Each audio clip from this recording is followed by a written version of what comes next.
Greetings everyone, my name is Addervale, and welcome back to my Let's Play of Mega Man Maker.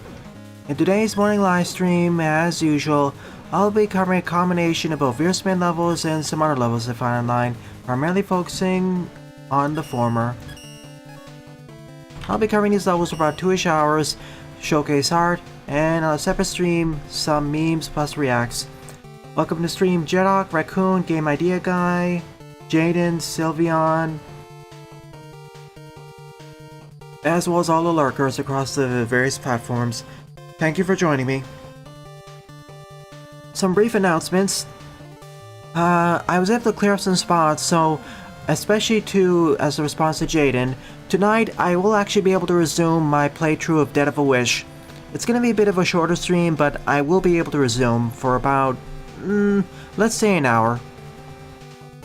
And tomorrow morning is going to be the co-commentary with Klex Yoshi, aka Wishy-Washy, of Magmal Tree Tier 8. So yes, or most of it at least. So not just co-commentating on our own stage, but a bunch of other stages too. That'll be fun.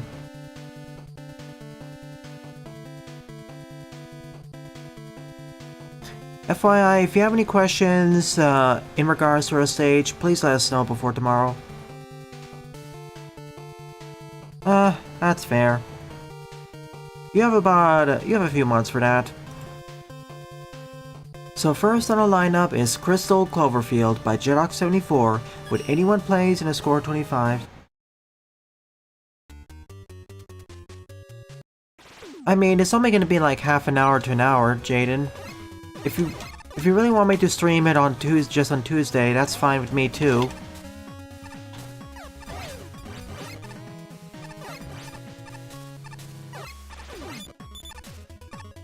Originally I deconfirmed it because I thought I had some prior commitments, but then I realized, wait a sec, those commitments are actually about an hour later, so I do have time.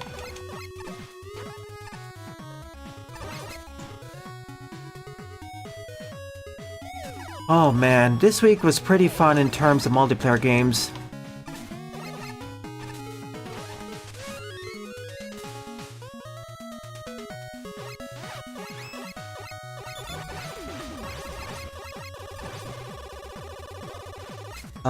Don't you love this?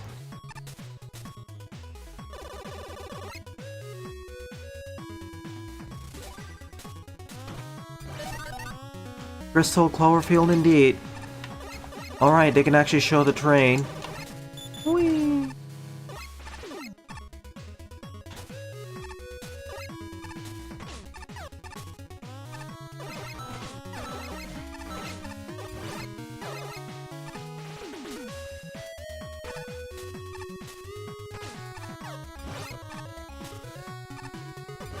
Yeah, I really want to at least finish the game by this week or Tuesday before I start. At this rate, it's gonna be Freedom Planet. There's already enough games in hiatus, as you know, aren't you well aware? And besides, we're so close to the end. Let's finish the adventure.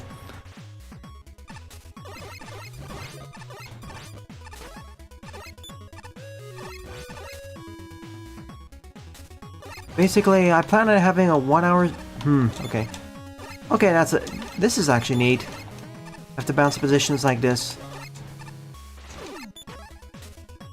1 hour stream tonight, and on Tuesday 2 hours. That should be enough to finish the game, unless it decides to pull something else out. Oh my goodness.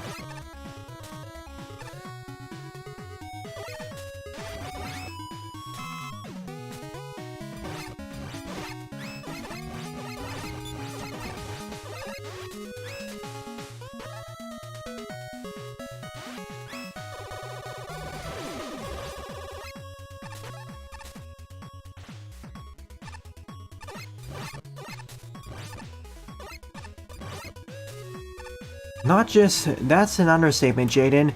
Apparently it broke the all-time simultaneous player count on Steam.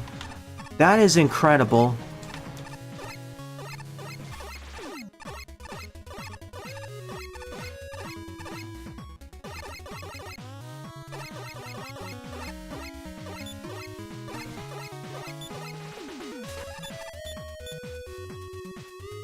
Yeah, a game based off of a very popular Chinese legend. Is unsurprisingly really popular in China and in other parts of the world as well. Bravo, devs, bravo. Numerous devs can only dream to have that level of success.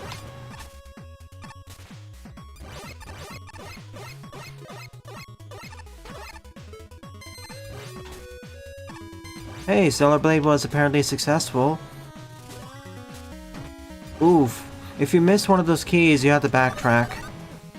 Which could be a problem depending on where it is.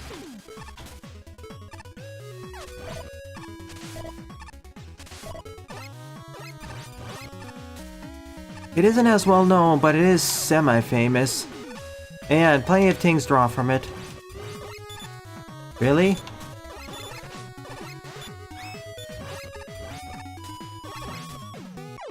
Oops. Let me check. I'll check after this level to be sure. Zaitada says that even though it wasn't like a smashing success, it was still... They still made back what they earned, sort. And it was supposed to be more of a quote-unquote passion project anyways.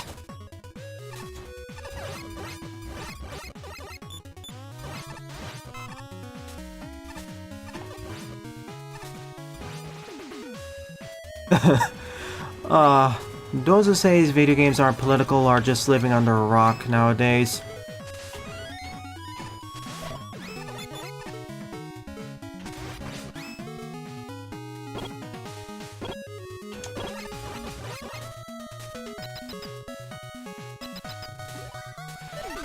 If Stellar Blade made a profit, then in my eyes, that's a success. Most games most games fail to make a profit. So it already cleared the first major hurdle.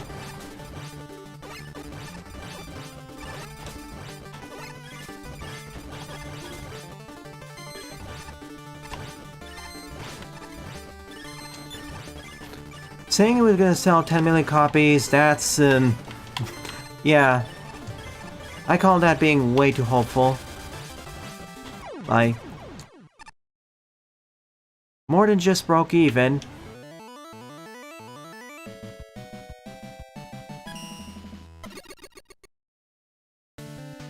Honestly, trying to expect every major AAA or AA game to sell over 10 million copies, that is overhyping yourselves. Similar to what Square Enix did in the past with Tomb Raider.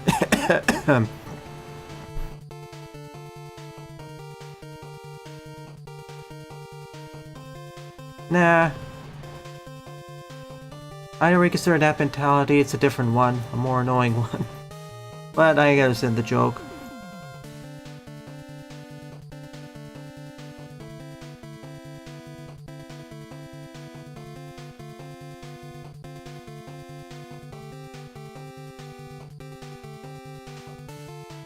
I don't like to use that terminology towards commenters, chatters, or etc. I only like to give it to fictional characters.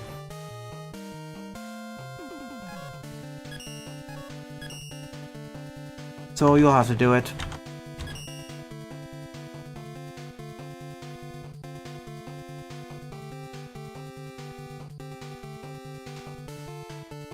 I'll just say it this way, for fictional characters, quote-unquote murder hobos are those who don't care about the main plot or characters or really anything. They just go out and fight and kill monsters, hostiles, enemies, etc. And when you have games starring or where the protagonists are murder hobos, basically the plot is at best an excuse plot, or they don't care about the plot at all, and they just go out and kill. Hey Labadio. Alright, second up is Iceman Labyrinth by Panda35, 23 plays, score 0.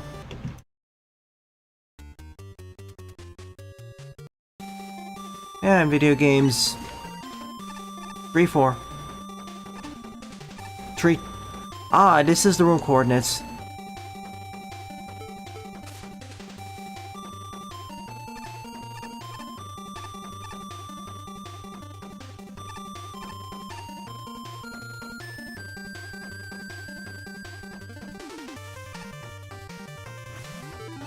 Hang on.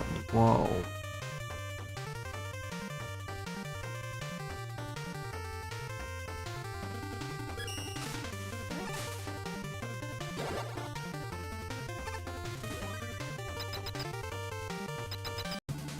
You didn't say murder hobo plot in your first comment to Sylve. Anyways, let's defeat a cat.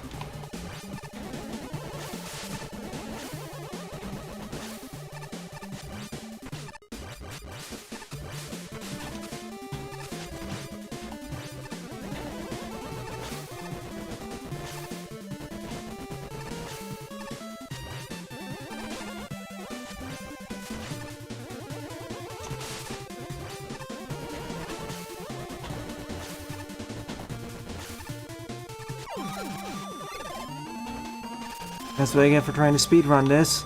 At least to get my checkpoint.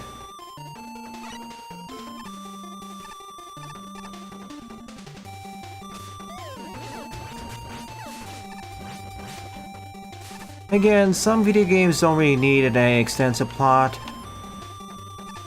Like Mega Man Classic for most games and fan games.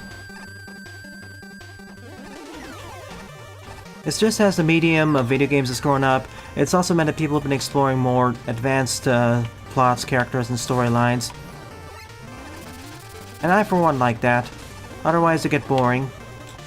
The same thing happened for films, comics, graphic novels, films, animated series,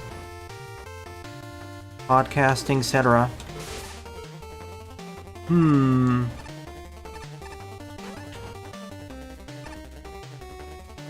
Yeah, Murder Drones has come to an end. I haven't watched the finale yet. I'll be doing that tomorrow.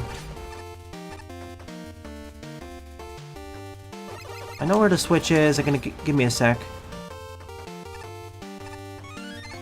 I'm gonna check the right side. Oh, okay. So in order to finish the stage, you need to find all the routes.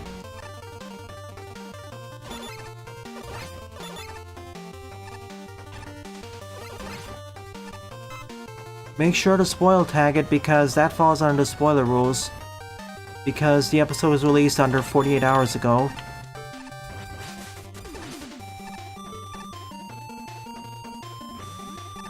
Alright, ice time.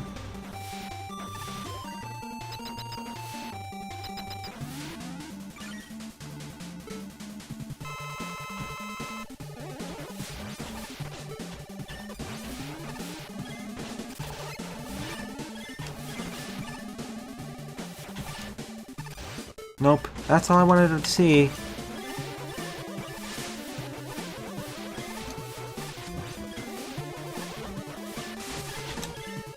Oh boy.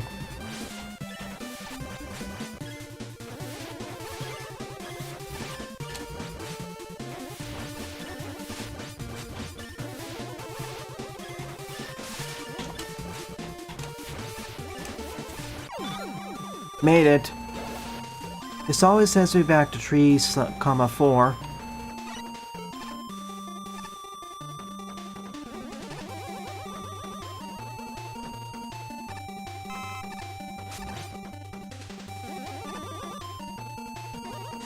Maybe not feral, but hermit.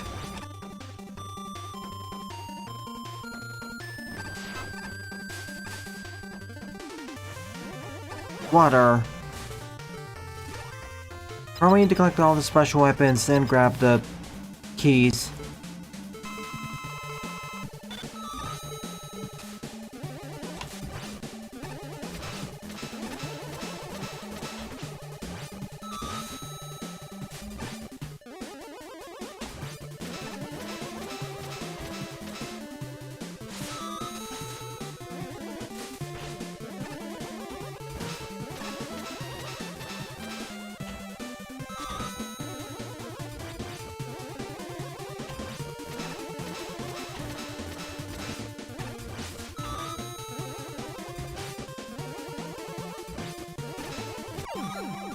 Water.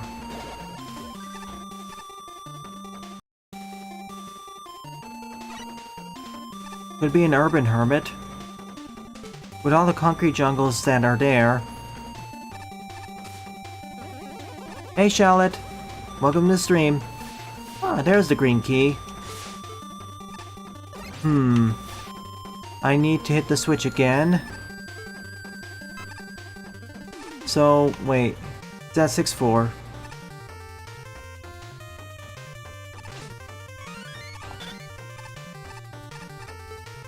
Wasn't there a switch nearby, or am I thinking something else? Yeah, I'll get back to it later. No, 4-4.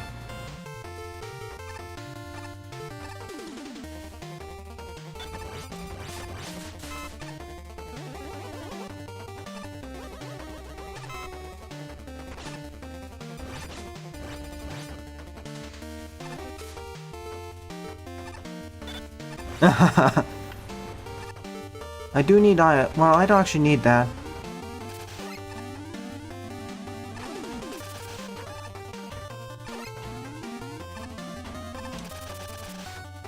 This is why I love the break dash.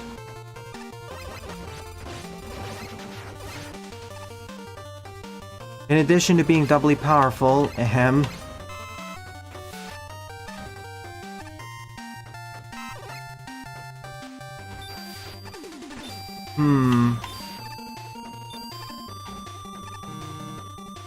That's why I need that.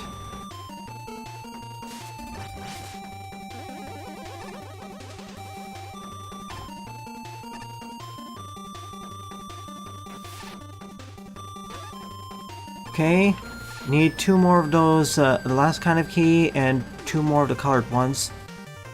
Differently colored ones.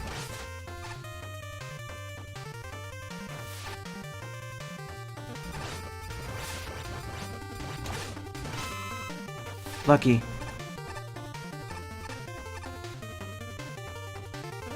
Ah, it's this room, so we got this key.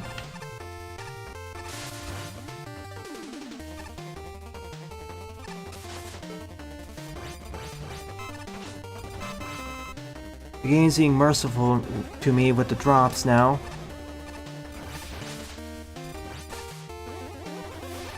(1-1 to 727).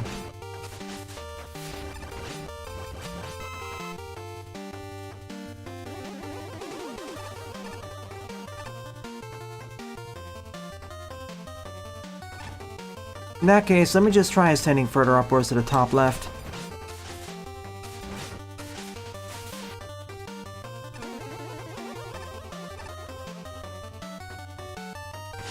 Here's the thing, Sylv, you're still interacting with people online.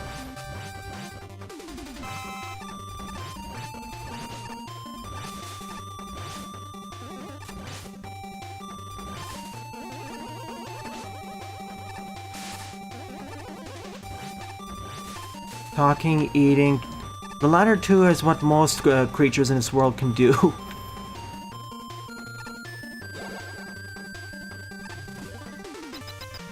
The multicolor keys are all in corners. Good to know.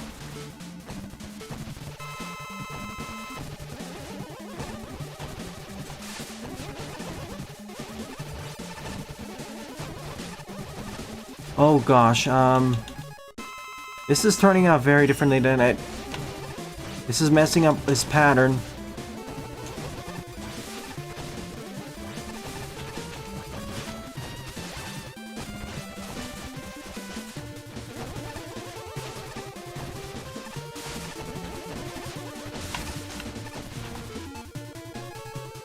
Really badly.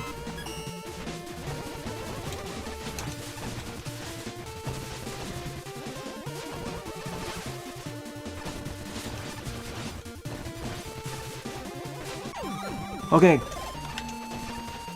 Let me in. Ooh. Okay.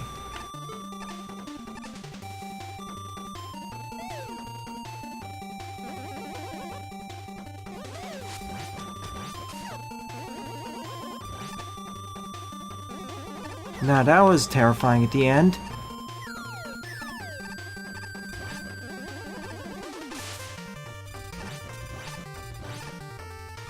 One sec.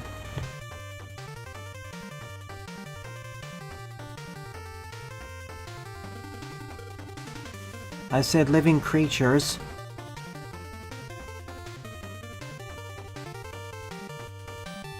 If I didn't, and that's why I was saying with that, living creatures. Plants are not creatures. Or if you want to be more specific, living animals.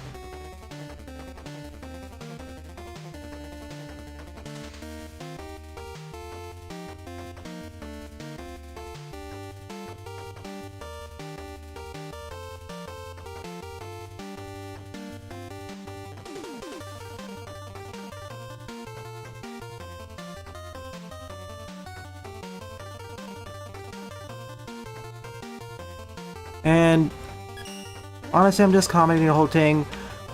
I think you're looking more too much into this, Jaden. They just don't like to interact with a lot of people in their area for various reasons. Saying they're on the path to being a feral hermit is just like saying that a bunch of other people are on the path to, I don't know, go to the grocery store when they're hungry. Ah, there's air.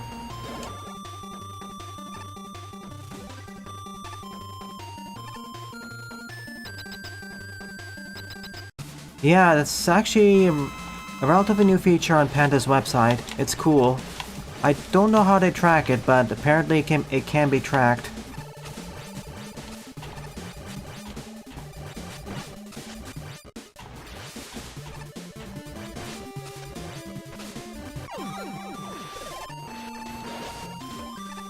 Okay, that's all 5 weapons, I think? Yeah. So I just need one more key. I don't think I got the key in the bottom left, though. So I should... Wait, I should check.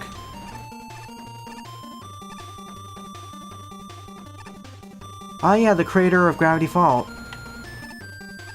Yeah, I know that site. Sylph wanted me to show it off during reacts.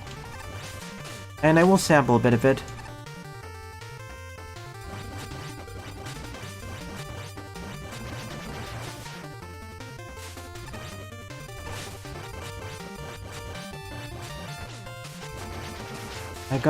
I got the bottom left already. Top right, bottom right, top left.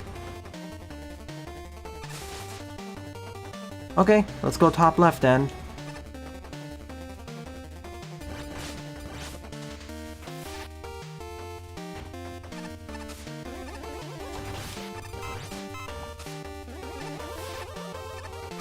Again, I'm gonna end this whole discussion.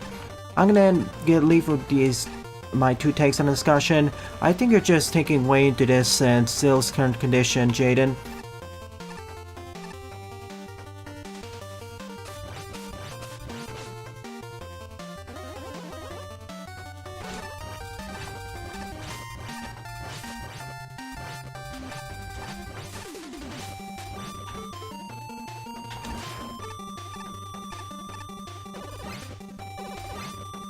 At this rate, I'm just gonna use this.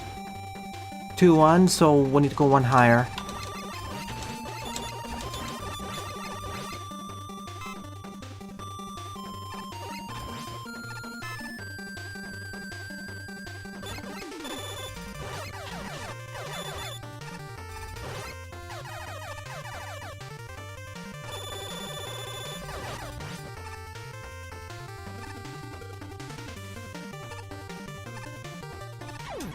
Oh, that was fast. I didn't even get time to do a circle.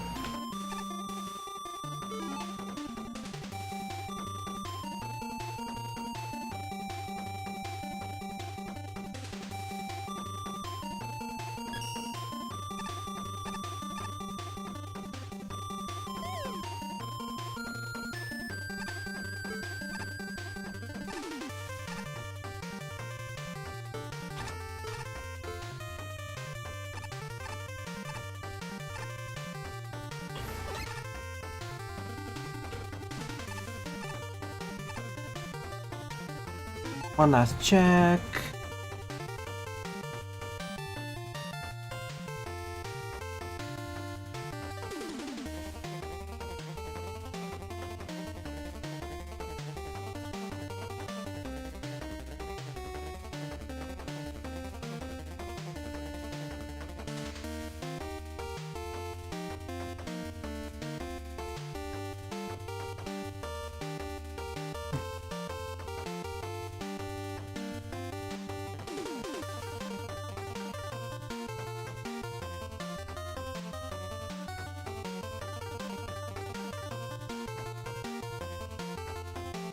Congrats.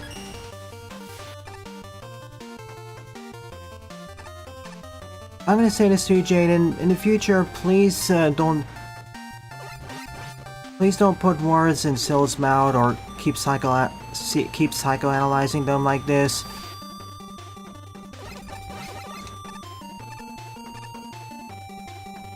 Anyways, alright, also, as for future plans on the channel, here's this.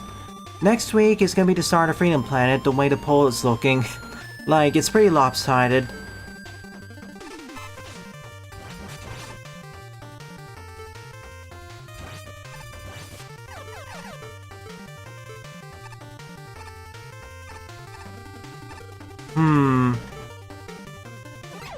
Of course, too far.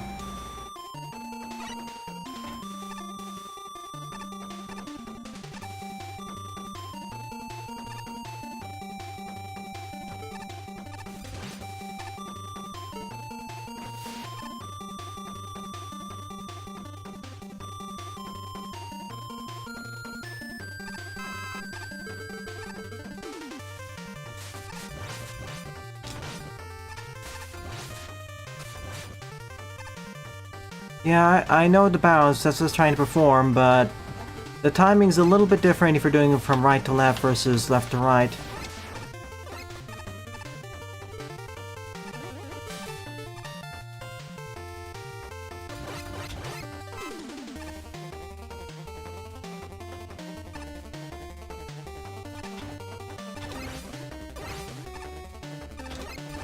I do have the brake dash, so I can freely hit the switch now.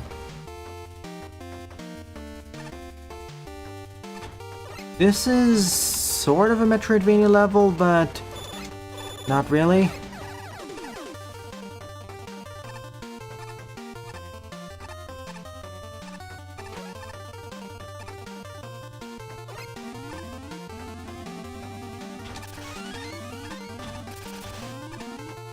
Okay.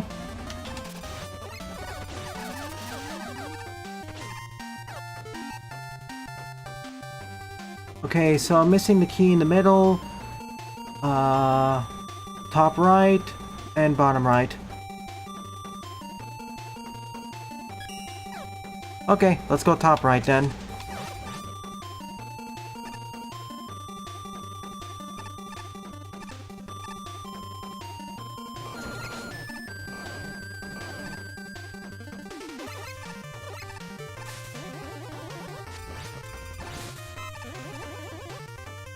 Farming life energy. A little bit more.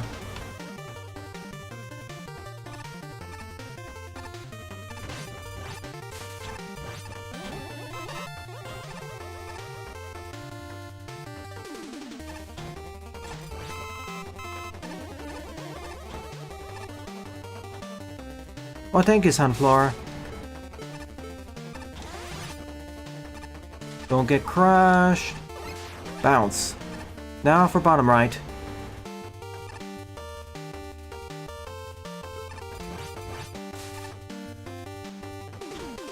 But first, that I actually really needed to get the switch-ons.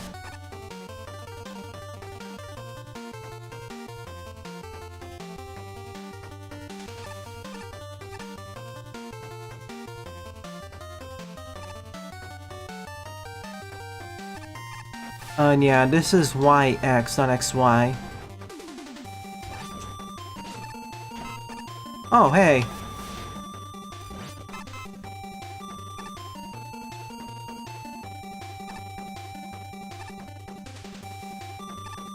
Now I can grab the flame sword.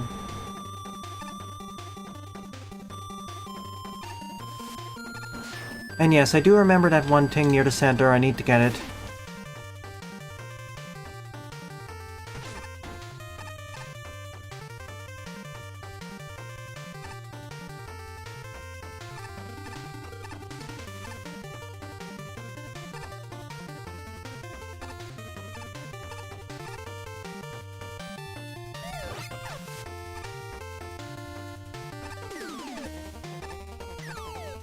Are you... I thought it was gonna go a little bit further, but nope. Got caught by the shelf. Fine. I still have the tank, so that doesn't matter. So I got blue, green, red, but I'm missing purple. Thank you, fish.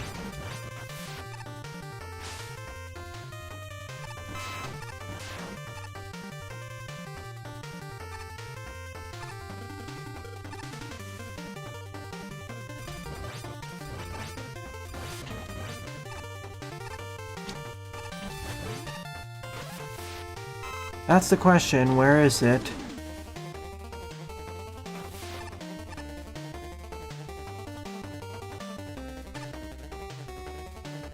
And yes, I know, top right.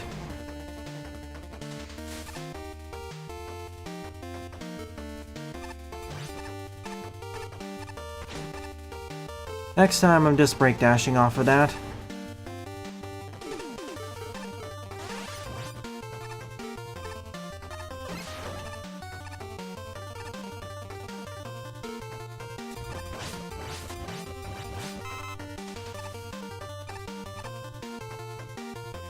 And I'm guessing I also lost top left.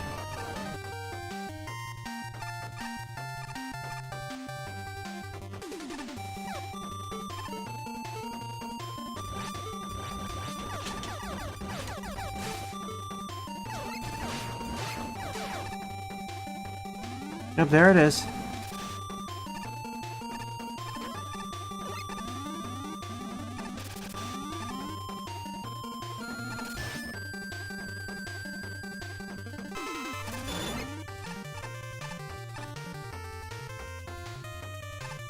Just to make sure I actually hit the checkpoint.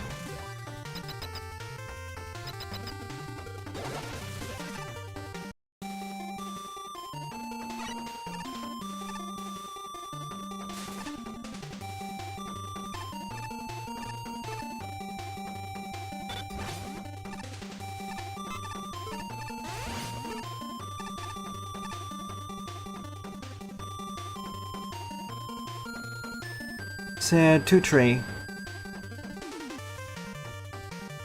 So we have to go one right.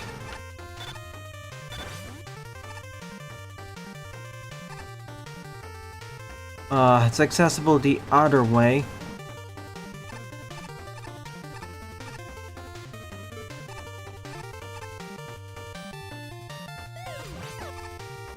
Like one square to the left.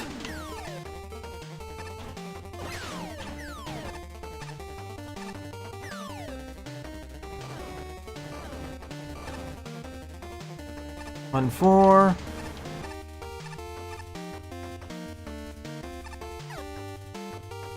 And, oh yeah, I've never been to this room before, no wonder. Okay, I got everything. Where's the flame sword again? It was in one of those rooms.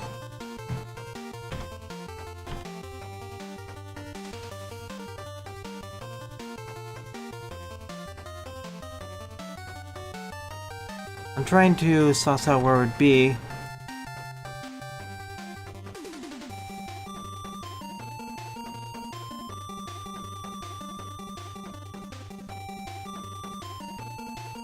Is it next to the Rabbitron room?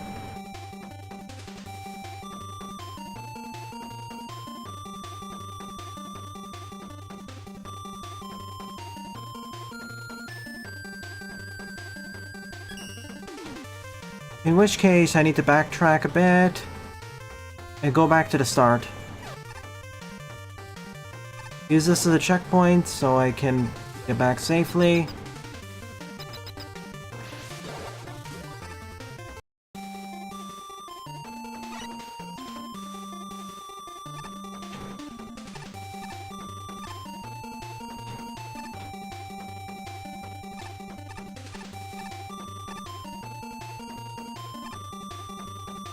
I like how you placed one of the first special weapons and the most useful one right next to the start.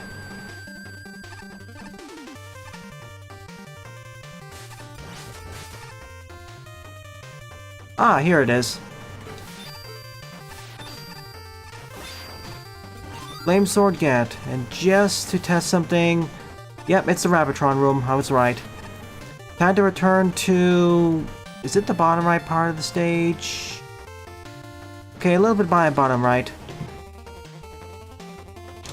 I gotta return to where the green key was. Basically, the start of the room. Travel east. Maybe down will work.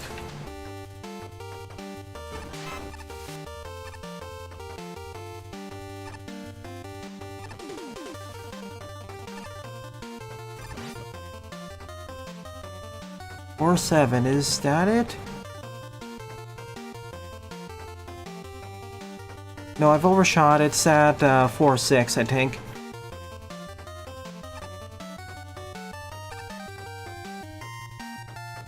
Yeah, there it is.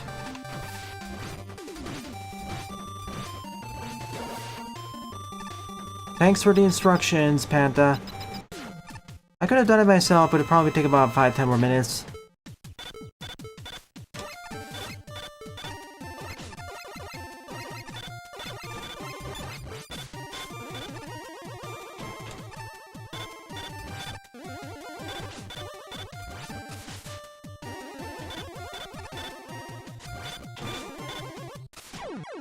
Thanks, Jairi. Biggest hazard of this fight. I like how you put the checkpoint outside in case players want to go for the flame sword.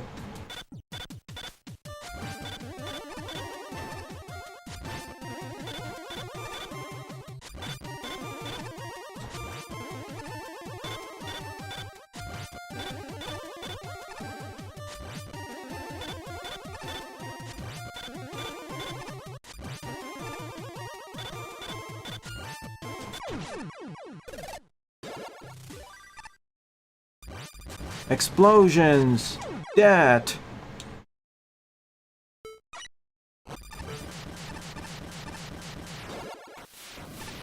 Oh no! Gotta escape now, we blew up the facility. It's collapsed some of the exits too. And we escaped.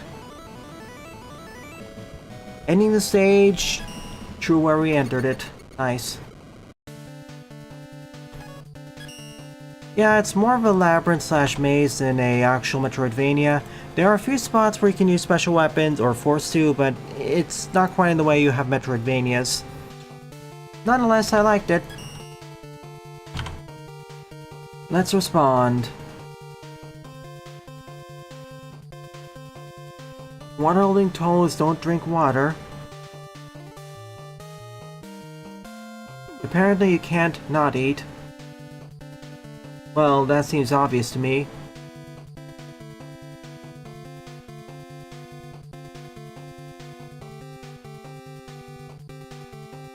That is just okay, but better than tree. It just changes the stage layout. That seems fair. I need to play Mega Man 3 revamped in the future. Oh wait, that is Mega Man 3 revamped. I wouldn't call it just okay, because that changed more than just the level design. Like, it turned Mega Man... It also fixed a lot of the bugs, restored the full Wily team, actually played around with some of the special weapons, etc. Unfortunately, Spark Shock is one of those things where in order to properly fix it, you need to be able to switch to other special weapons without the last special weapons effect being cancelled out. It's something that would be better fitting for a fan game or post 7. 7 including a post game. It did both, if I recall. It definitely changed the stages because now the Wily Fortress levels and revamped are a lot different. Well, we'll see, Jaden. It's gonna be a bit hard to get that. Yeah, I do wish they made the Spark Shock better as well. I get what they were trying to do with that, having a stun effect, but... should have just copied Die Slasher, I guess.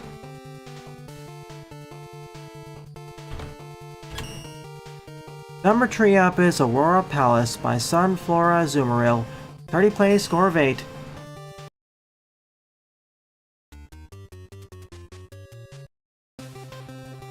I know I make a lot of jokes about Thunderwell.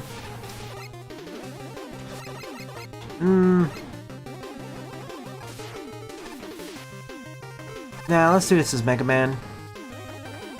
I'm not doing Proto because I don't want to take double damage. I know I make a lot of jokes about weapons like the Thunderwell or Rebound Striker or Water Balloon, but I still find those to be more useful than a Spark Shock. Namely, as you can actually damage foes.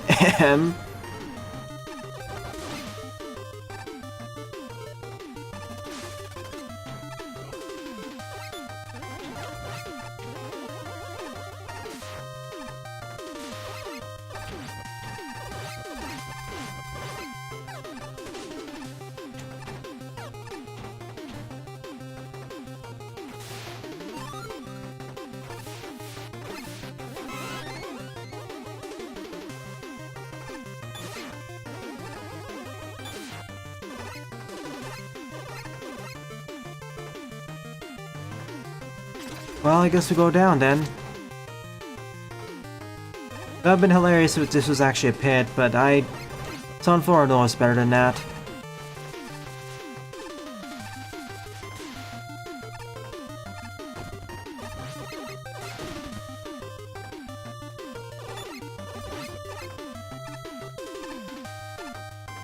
You can rapid fire it, yeah.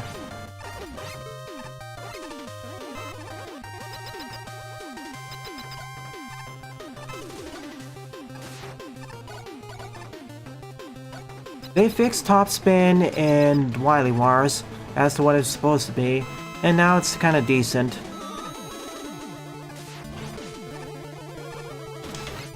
I don't think it should have been like the NATO because, the NATO is way too strong.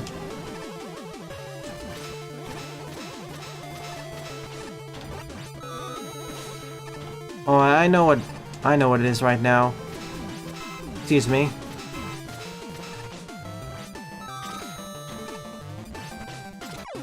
I mean, it was obvious.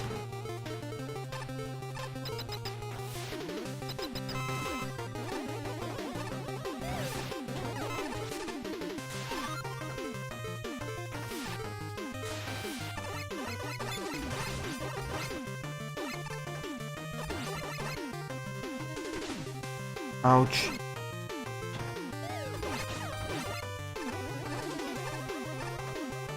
Any idea to alternate the color of the spikes to make them stand out more?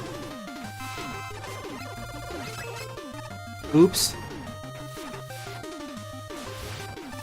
Beep. Didn't switch fast enough.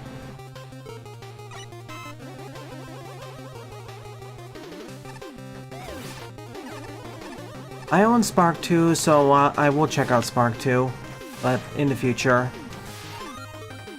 As for what my thoughts are, I know about Freedom Planet more than Spark, mainly because I've seen a few speedruns and the general overview of the plot.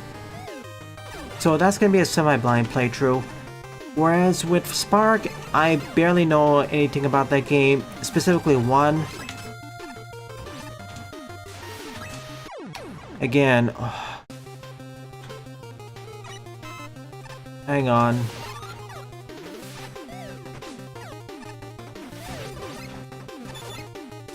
I barely know anything about Spark 1.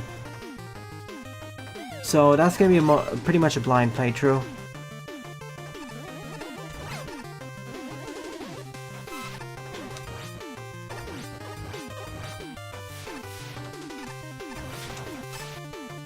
Okay.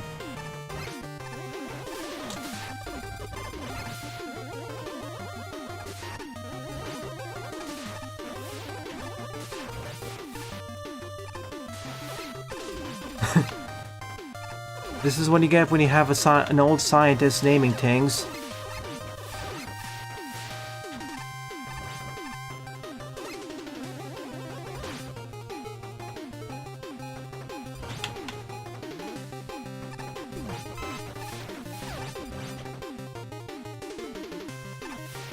Oh.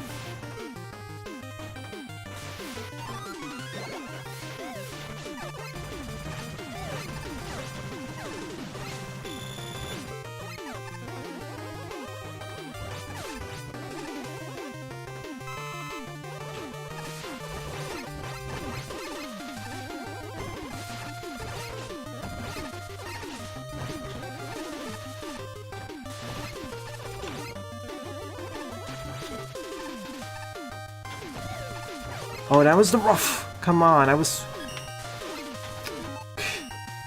was switching and apparently didn't switch fast enough.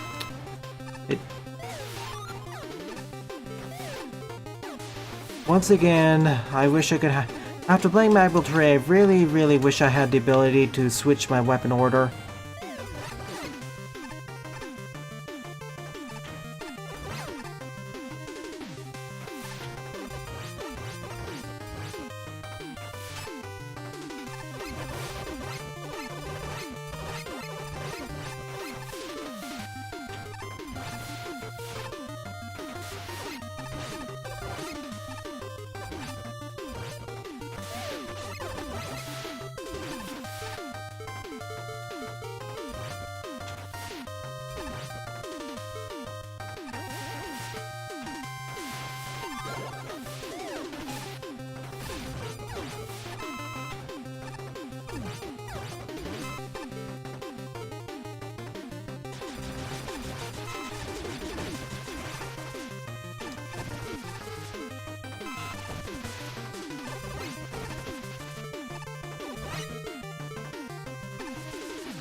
This time I thought I did it too early.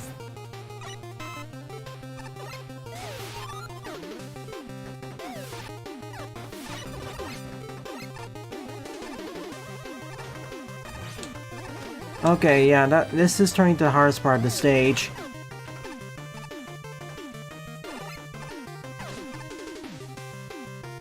Yeah, Super Mega Man. Wouldn't that be Mega Man by that point?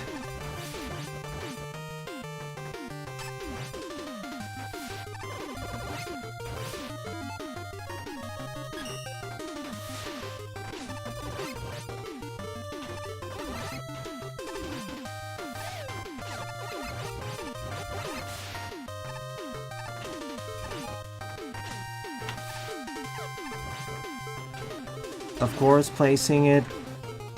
Okay, right.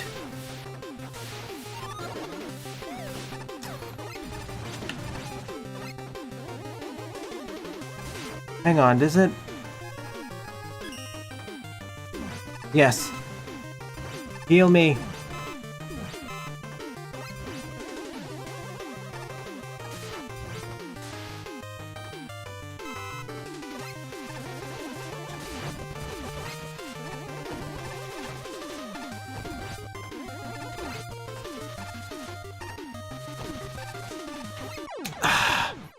Now I thought it was too late, so I tried jumping off, but not fast enough. Yeah, this one section of the stage is turning out really difficult.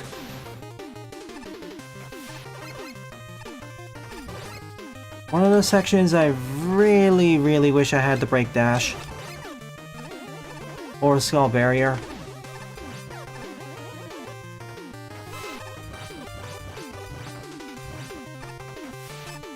Or base.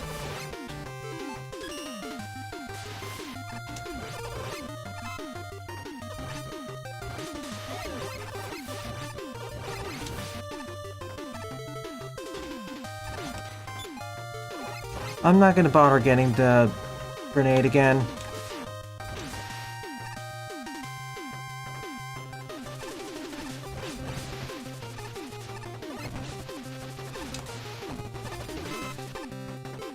Alright.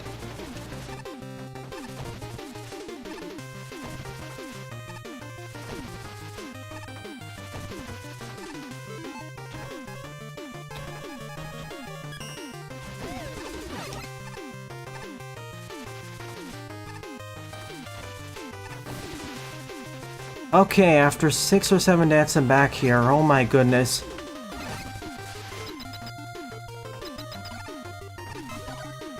Checkpoint density is fine. I was probably making it a lot harder than it actually is because, again, I've been playing quite a bit of Magpul 3 in the background, practicing early levels, so I'm getting more and more used to its menuing.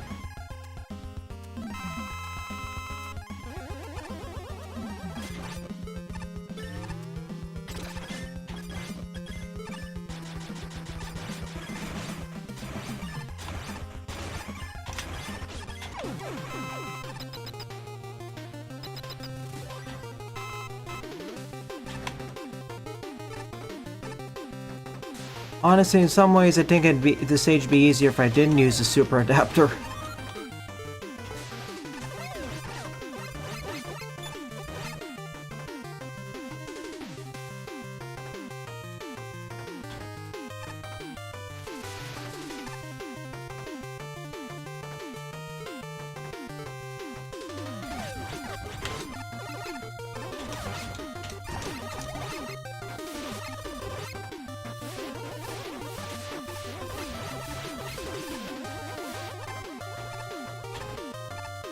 Thanks.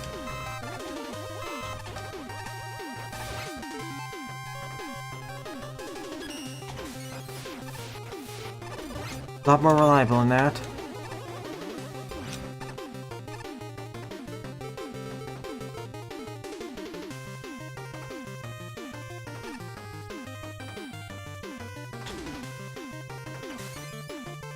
Yeah, no. Oh. Surprise whale.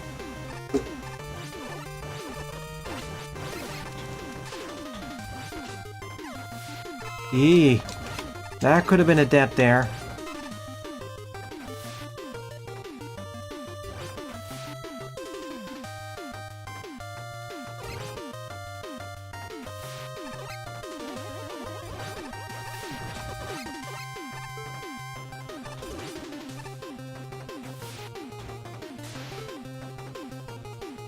Up we go. Or, well, there is something there. It's whales. Ignore.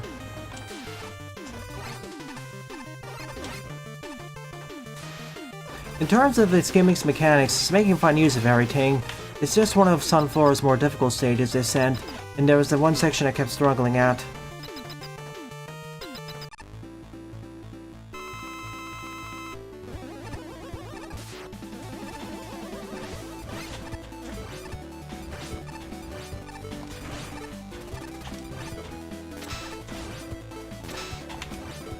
Oh, that works.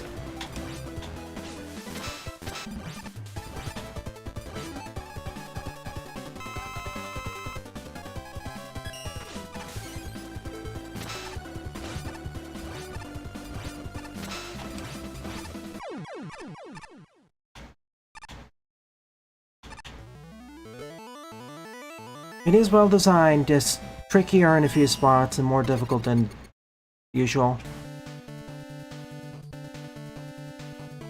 Oh, you mean Trip from Superstars? Yeah. Didn't expect her to turn into a furry dragon. That's cute. She looks adorable in that form.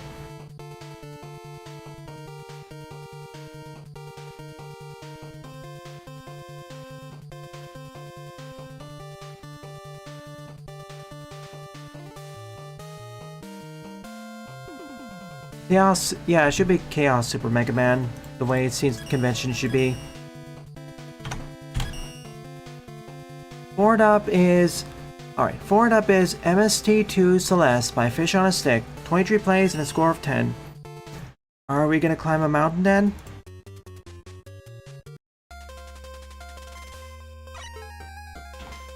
The biggest problem I've seen and heard about Superstars is that the bosses are, leave a lot to be desired. Yeah, this looks like the opening of Celeste. Yeah, this is Grandma's cabin. And the collapsing ones. And this teaches you that you can wall jump. I mean, no, this teaches you can dash.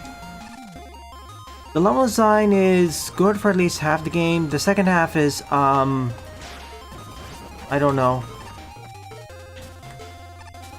Okay, that's how they forced me to only have one dash. Interesting. Unfortunately, the respawn time is slower than Celeste. Also, I can grapple onto walls indefinitely, unlike that game.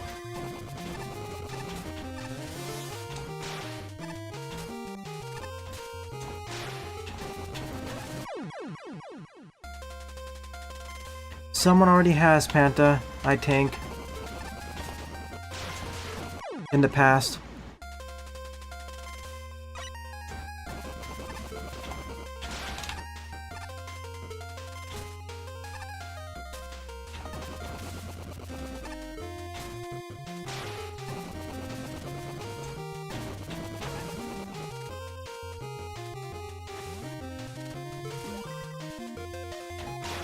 Although this introduces its own set of challenges unique to this game because of how you can end up starting with zero dash.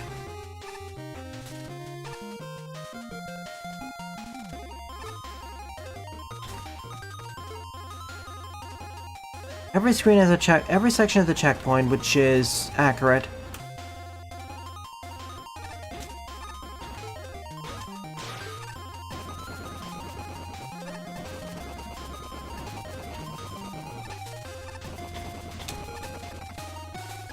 You know, this is actually a decently accurate recreation or redux of Celeste's level design adapted to Mega Man Maker. I thought this was going to be more of a cheap one, but no, it's actually doing a decent job. These are tricky, yes, but not unsurmountably so. In fact, they're more tricky in the sense that, well, gotta pay attention to what's going on.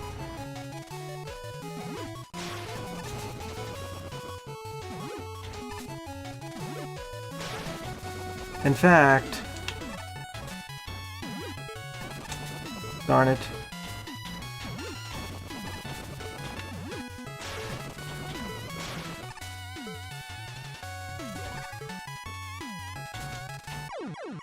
Too slow.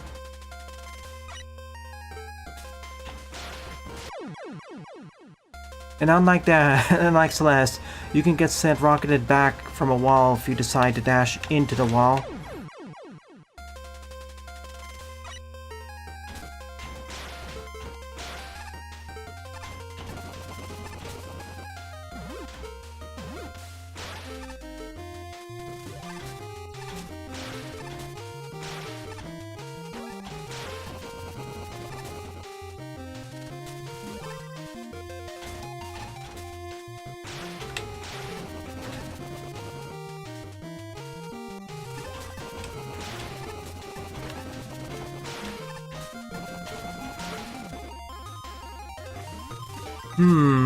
Something's in there. But how do I access it? I need another character. It's like those cherry rooms. It's like those rooms with the cherries.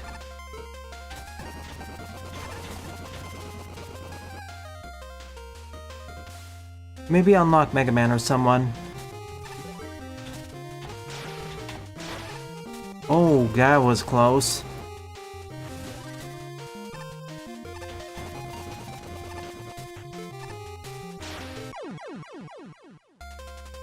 Color me surprised. I didn't expect this stage to be this good. Bravo, developers, designers. You pretty much successfully adapted Celeste's level design into Mega Man, or rather Mega Man Maker.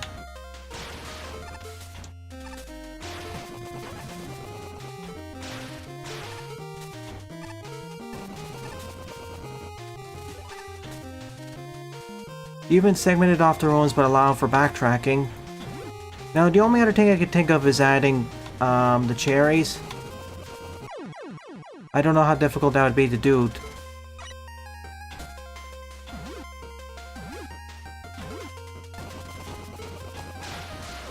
I'm dead. Not really, Jaden. I turn on Noctis, see the Genesis level design is different. And even Genesis is also slightly different compared to Eterna, due to the differing natures of the game. Only annoyance here is that if the wheel cutter goes off screen, it despawns.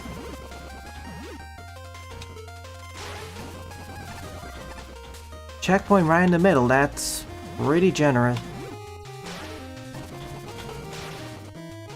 Close one.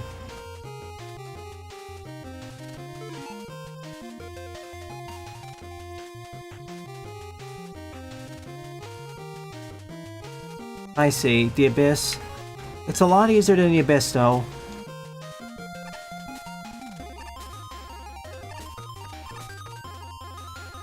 That's referencing something I can't recall. Nice. Thank you for saying this, fish on a stick. This level is one of your best ones. If there's one thing I'll say, Celeste gets as hard as Itana Noctis for sure, but it's like a different set of challenges. And honestly, Itana Noctis has boss fights which eclipse some of the level design in terms of, oh my gosh, why pain.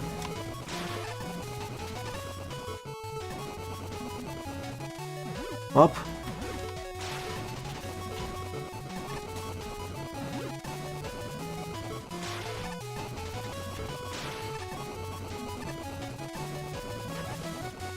We made it! But this was only the first mountain, or rather the first peak. There's 7 more left to go. Slash S. I want to emphasize this point. Most of the time when a level or a game from another game is adapted into Maker, it's either almost directly replicated into Maker, just with some special weapons added to make it easier or doable for Mega Man, or it's only partially translated and somewhat adapted to work for Maker. Like most of the time, it's either just a carbon copy or not well done. Either because Mega Man or whoever has a tough time going through the challenge, or they have an easier time going through the challenge than intended, and it's easy to break. And or it's, well, not well thought out. But this one's a rarity. It actually thought out the specific limitations Maker has, and made use of the tools creators had at their disposal. Here we have the analogs to Celeste's wall jumping, or rather the wall climbing, as well as a dash. Because they couldn't directly replicate the stamina system for wall climbing, they instead just gave us infinite ammo for the wheel cutter.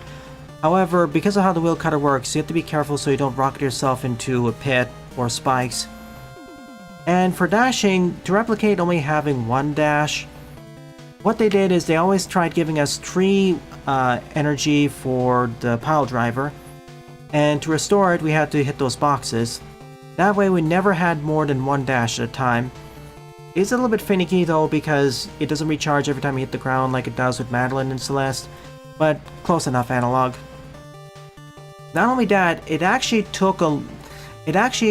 level design featured here really feels reminiscent of something you'd seen in Celeste.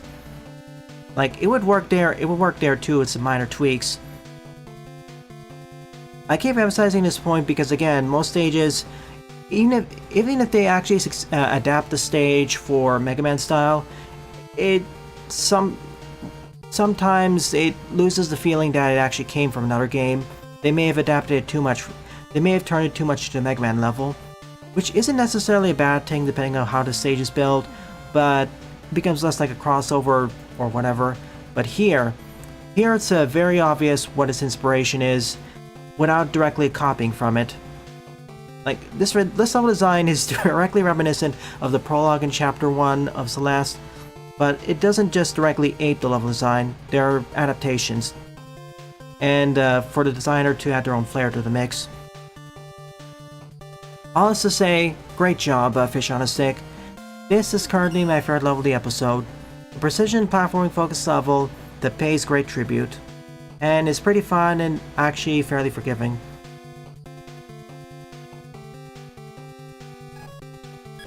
Pat yourself on the back. Go right ahead, Jaden. You don't need to copy and paste your point.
Return I have.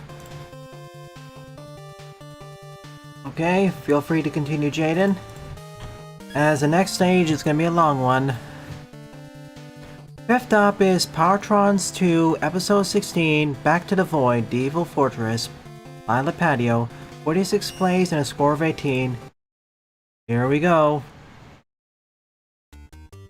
I only covered 5 levels today, but overall they've been pretty fun, all of them.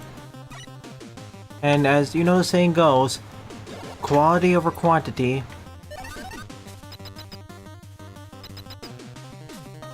It isn't so much its length, it's more like its difficulty.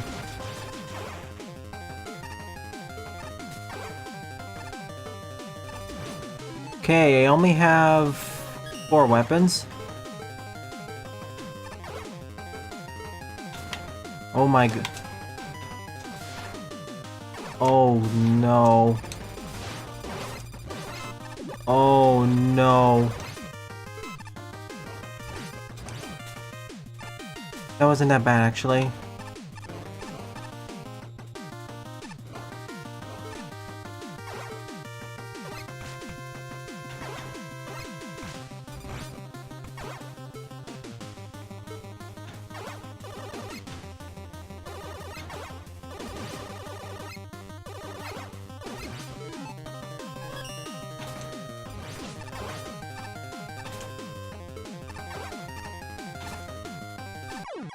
What? What happened? Oh, I got shoved back in the spike, I think.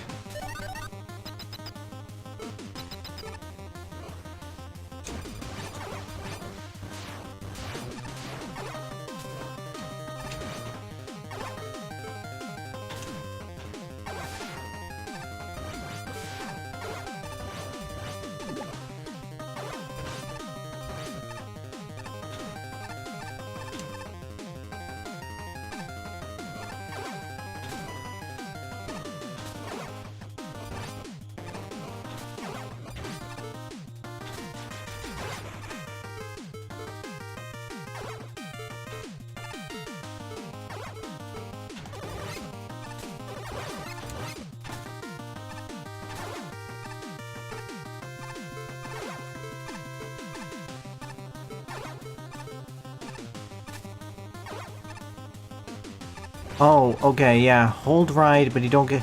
It doesn't really slow you down as much.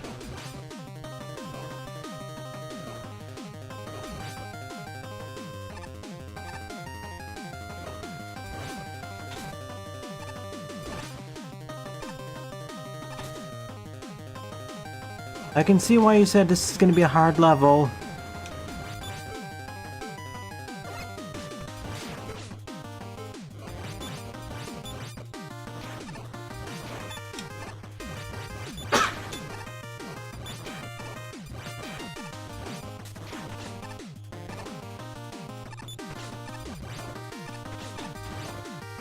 Oh.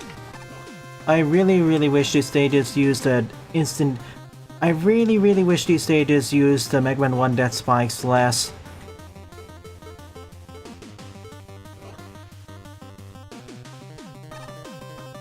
There aren't enough... Oh! That fast?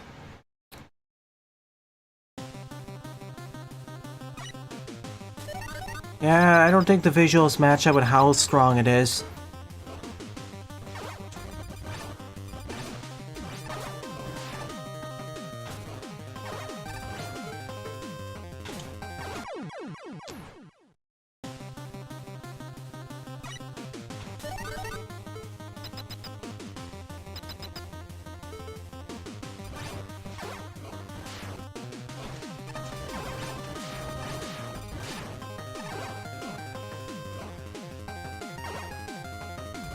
These aren't supposed to be Mega Man 1 death spikes, they're like object or life setters, but because they pierce right, because they ignore iframes, it's effectively Mega Man 1 death spikes. In all but name. As you can tell, I disagree with their inclusion in... I disagree with the prevalence in this pack. Not just this stage, mind you, but throughout this level pack. Like, the stage is already difficult enough. Do we really need instant death like that? This sort of instant death as well to add to the fray?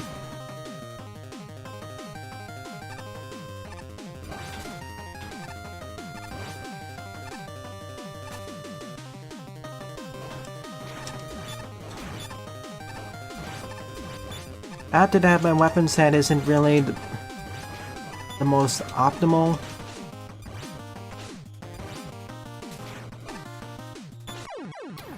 And stuff like this can happen.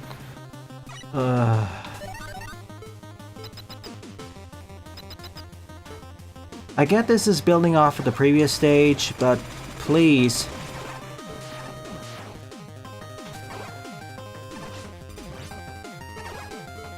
I keep telling you over and over, get your stages play tested.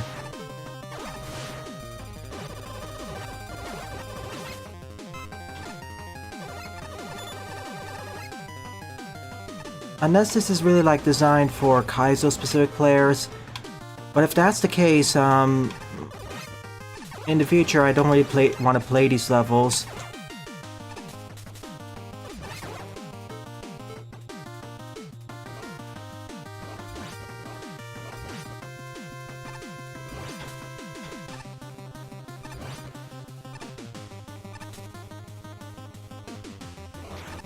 I wouldn't mind it so much if the checkpoint was right after this room. I've answered the question several times, the patio. On the last stream, the stream before that one, the stream before that one. On our server, the Mega Man Maker server, Mega Marino's Discord server. All three of them are decent options. I'm getting tired of repeating that. Like, this would be a good checkpoint room.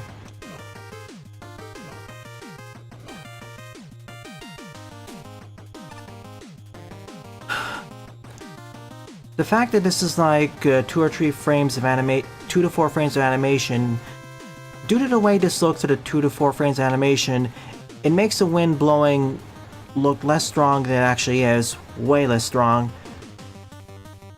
This would have been far better if it had the animation that's closer like the cogs or flowing.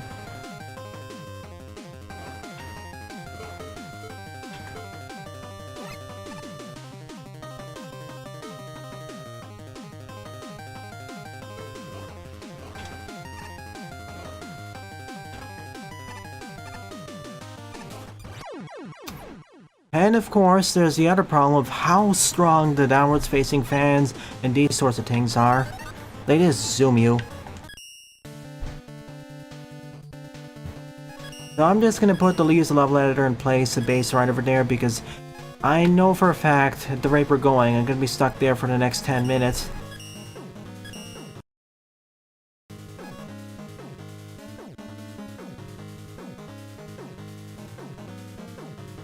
So I'm just gonna repeat this. Please stop asking.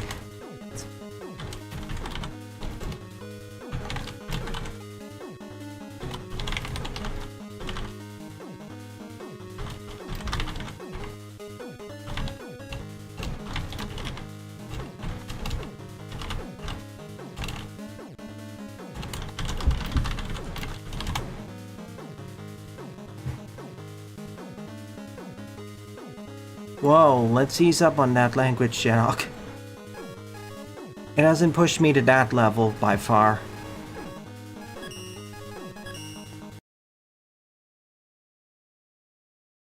I know Eternal Noctis had some really punishing setups, even more so than this, or painful setups actually, but I don't think they were as punishing as this. They were more difficult but less punishing. Punishing in the sense that you have to repeat several challenges before to get back to it. Of course, checkpoints here. Oh, okay, yeah.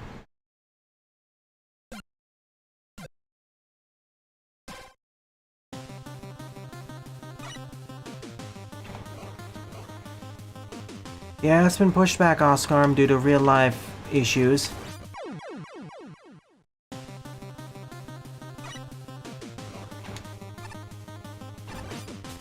Okay, this isn't so bad, but the one in the front though, like, sheesh, it just shoots you down at max speed. That, please introduce that in a safer room, reintroduce that in a safer room. Like, once you make the jump, it's fine, but the first time we see it, it's just dead.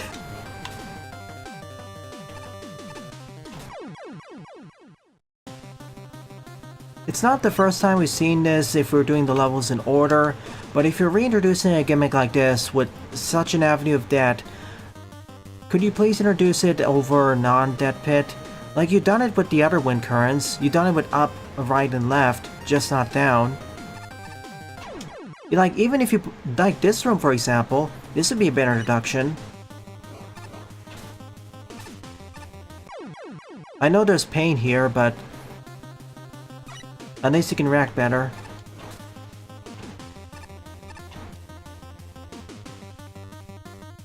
Thank you, Oscar. And also, thank you for putting another checkpoint, doubling it up here for the difficulty. Again, due to the way the Maker works, effectively the downwards facing fans and steam jets are a lot stronger than the other ones. Namely, as you can't keep walking up. Whereas, as you can left or right usually. And going down and going up is, for some reason, it feels less strong as than going straight down. Namely, as you have gravity working against you when you're trying to travel up.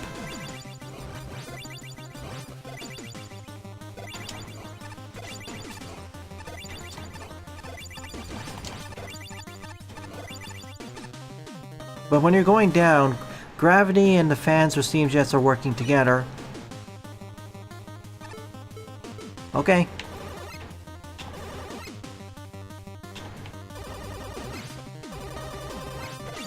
Oh no.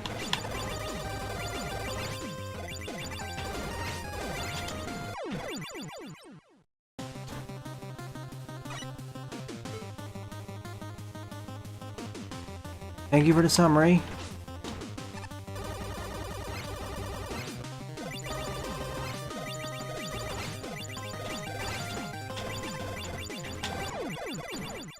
Homemade base can aim straight down.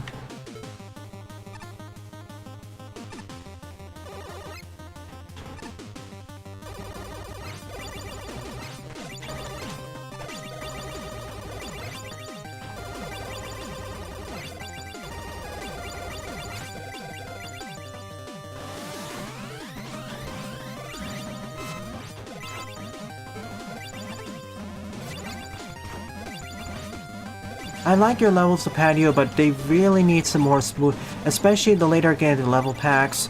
They really need more difficulty smoothing and playtesting, because I like most of the individual challenges. It's just that I question their how they're organized in the stage in order, as well as some of the introductions and checkpoint placements.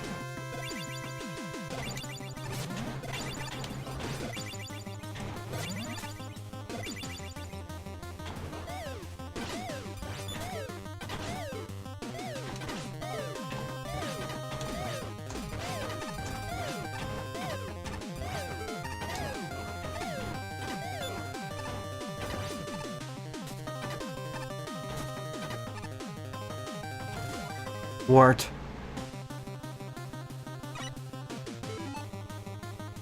Hey Buster, welcome.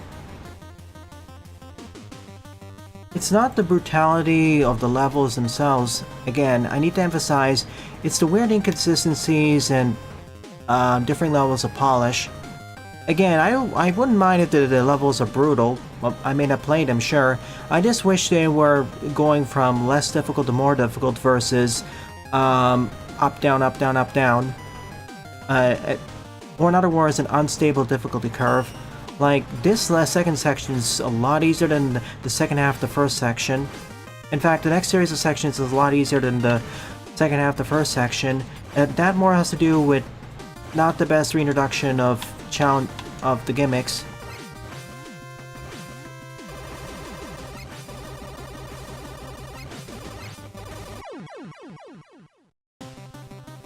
Thank you, Jaden.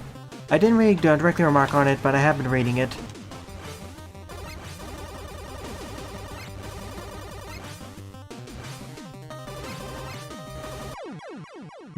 It's gonna have to be quicker. Oh, that's cool, Jaden. I mean, that's cool, Buster.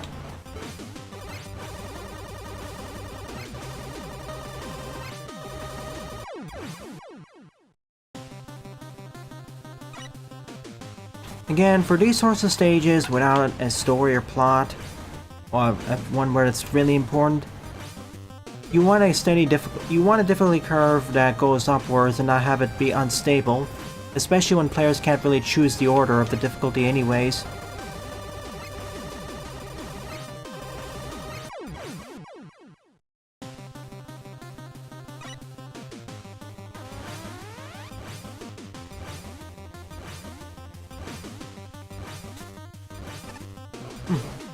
Pizza. In general, in terms of Mega Man, you want a difficulty curve that goes upwards consistently.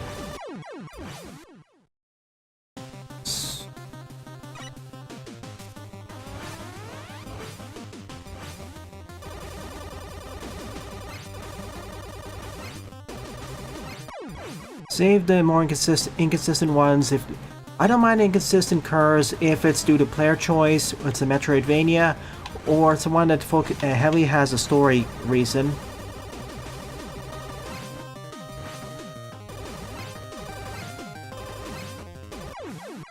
You have to shoot the shot just before the you have to fire the Buster shot to get this moving before the switch activates.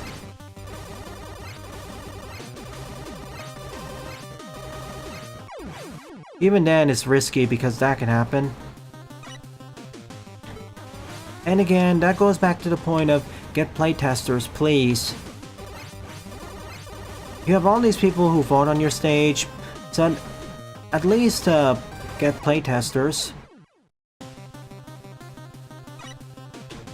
In fact, you wouldn't even need to really change the actual individual challenges that much. It's like reordering them.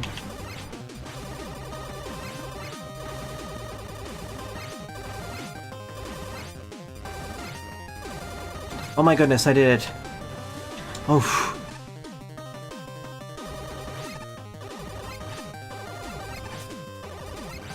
Oh no. Okay, I have to start crash that. Actually, no, I don't need to start crash that.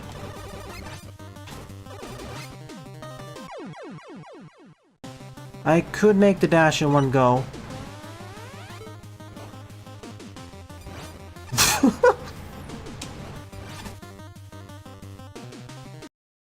Today I learned that fully charged atomic fire will just send it racing.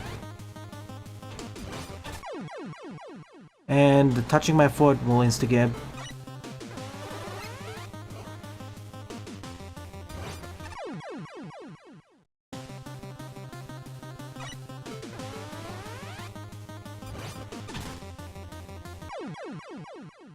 Oh boy.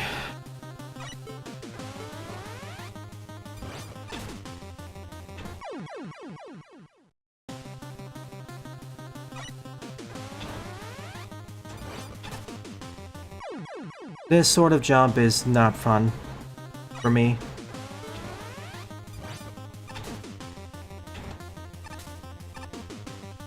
And watch as there's... Okay, there's actually a checkpoint here.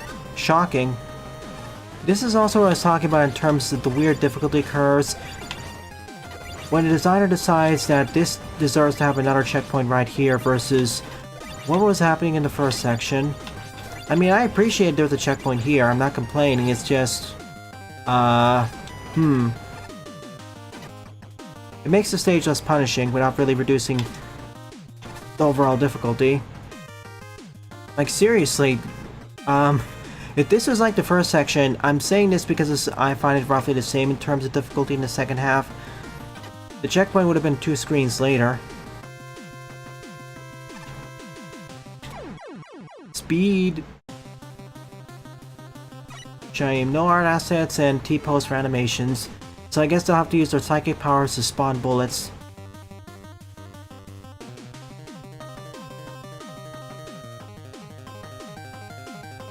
Again, I don't really mind that Escape from Ever After got so little views in terms of its live stream. The demo has already been out for a month or so, and other bigger channels and indie channels have already got around to doing it before I did, so... Especially with a channel of my size and general lack of interest towards non-Mega Man related stuff, it was to be expected. The most important thing is I got to experience it, and it was good. I didn't even hit the ground. That's how far I was pushed.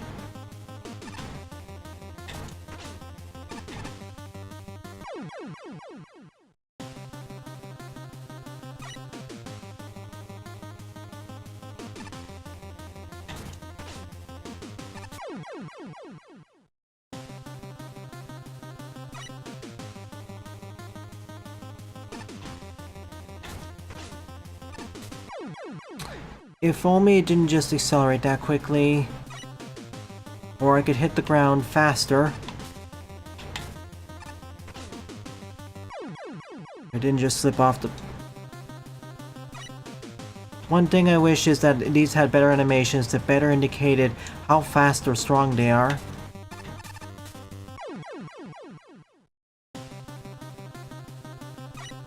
It's like it go from 0 to Mega Man 1 fall speeds. It's not as excessive Mega Man 1, but it's like they fall out of the sky like a brick. Which, considering their construction material, may actually be bricks. Oh boy.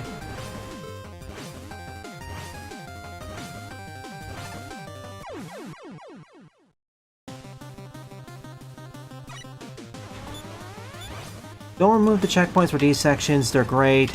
It's just kind of funny. Should have just walked.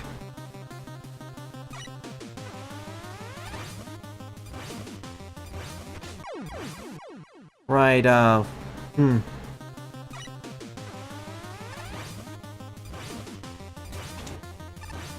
Oh, yeah, actually jumping may be a better idea.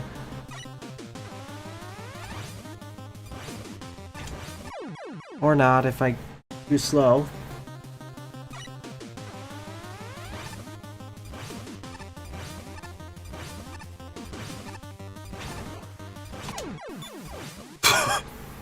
So I do need to hit my mark.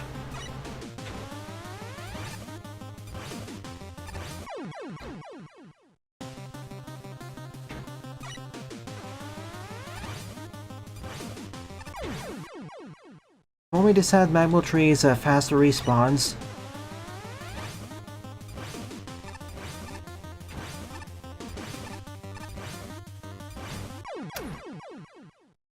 Should have tapped.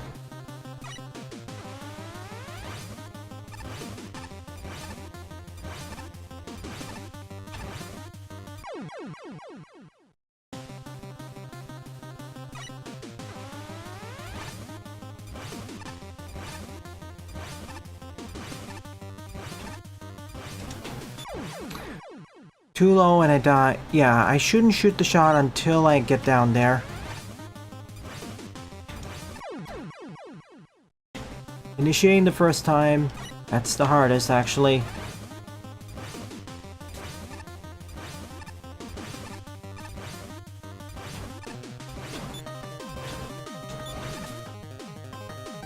Yeep.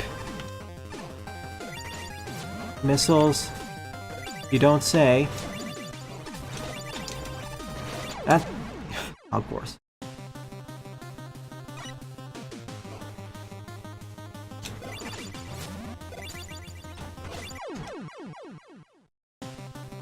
Why am I not talking for the All for One mod? Because right now I'm busy with other stuff and would rather not cover the mod right now. I'm going to cover the mod in the future, sure, but when I have more time and I'm better suited out to cover its many features. Don't get me wrong, it looks cool.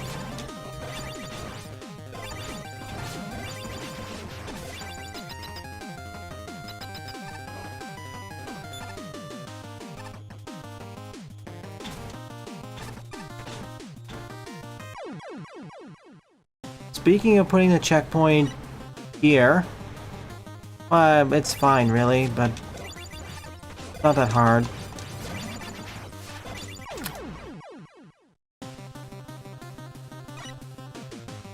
Neverland? You mean escape? Escape from Ever After.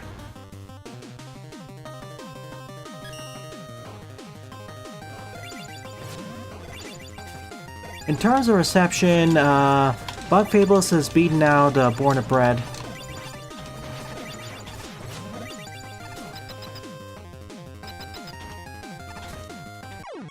Of course.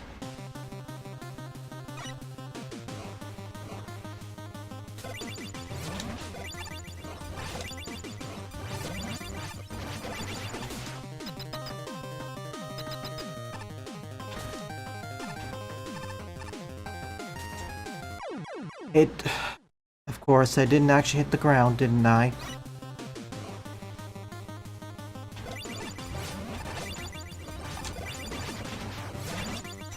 Yeep.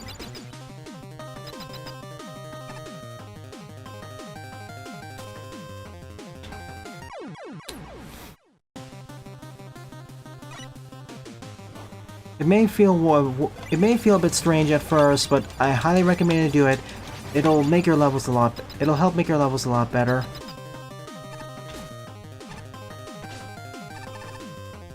Oh. I see the problem.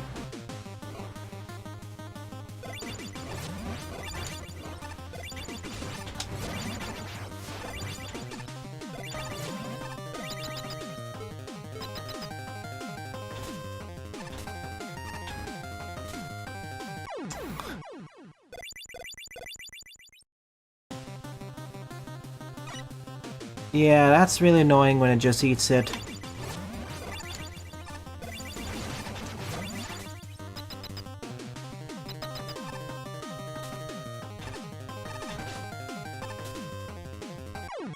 Because I initiated the jump just as it goes off screen, it counts as an air jump. So, I'm out of luck there.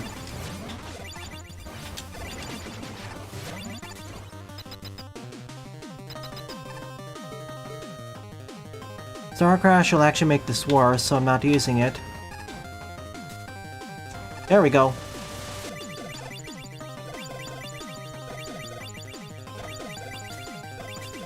Are you kidding me? Binoculars.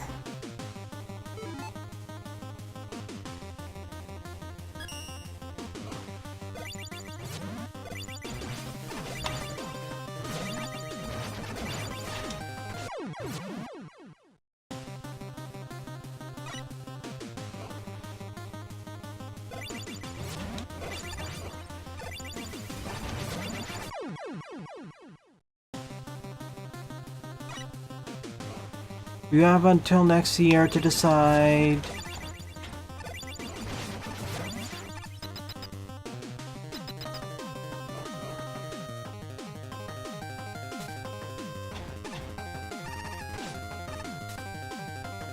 Okay. I'm gonna place a base over here if I die again. Go, go, go! That's it, yeah. Hello? Well, we made more progress. Only a few screens worth, but progress.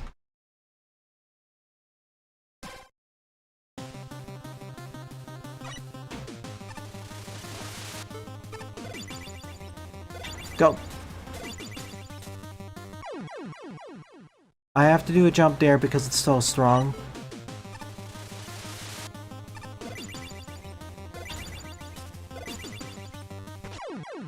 If I get hit though, I'm gonna get sent right into the skull blocks. Good to know. And if I get hit in the side, I'm also gonna die.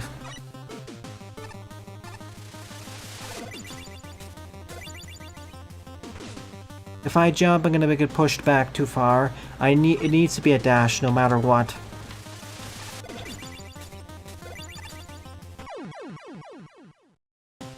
And it's gonna be a tap jump, isn't it?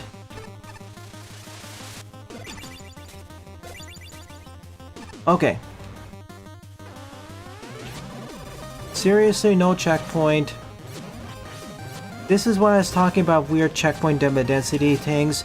Like, we had several screens before we had a checkpoint right at the end of the room and at the start of another room.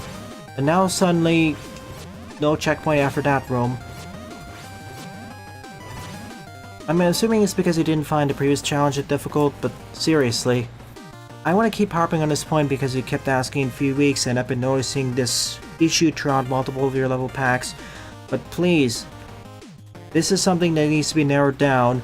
More consistent checkpoint placements that benefit the difficulty. If we're going to follow the standards that I set in the earlier sections, this should have a checkpoint here too. You have to hit that jump at full speed and remain at full speed to hit that ladder. Okay, let's see. But yeah, Bug Fables had a better reception and Born and Bred. Overall, the design is seems to be better.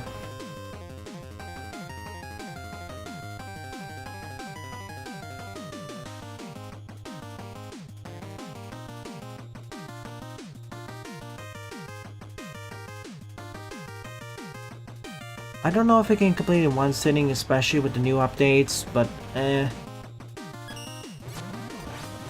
Okay, so this is apparently the final stage.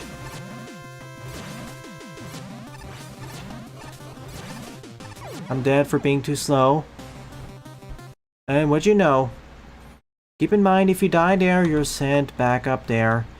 Mid-boss is not so much a problem. This jump is kind of a pain if you're not used to this sort of timing, which I'm not because most stages don't require that. Then you have this pain here because how strong the wind is, plus this, this. I would put a checkpoint here or here. Please.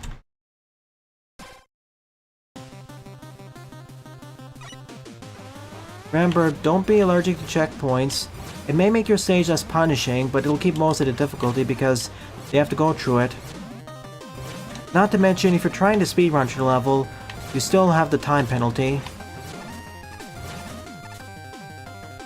Well, at least there's one here. And now this.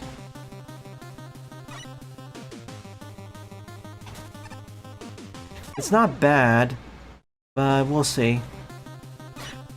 Bug Fables is more of a spiritual successor to the first Paper Mario. Born and Bred and Ever After look to be more of spiritual successors to Thousand-Year-Old Door. No spiritual successors to Super Paper Mario yet I've seen. Or maybe there have been. There probably have been, but I haven't noticed them. Or they haven't gotten to notice. One checkpoint for... Not necessarily, but... It just screams weird when we have sections that are about the same difficulty get more checkpoints than later ones.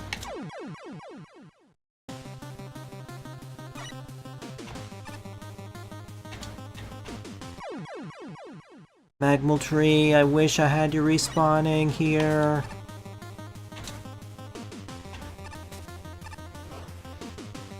See?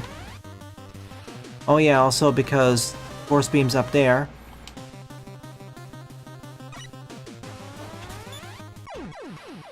Can I rush forward and hit the bombs? No.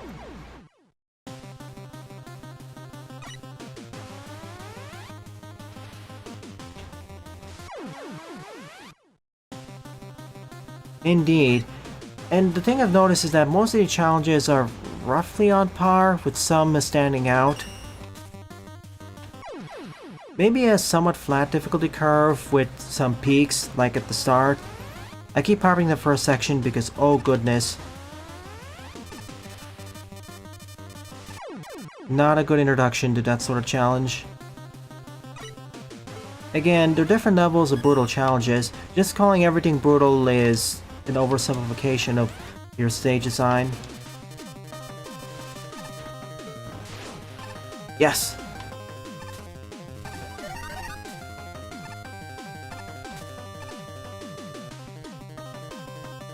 I'm not saying your levels are bad, but unless you want your levels to only be played by Daikazu and Kaizo players, I strongly recommend making these sorts of changes.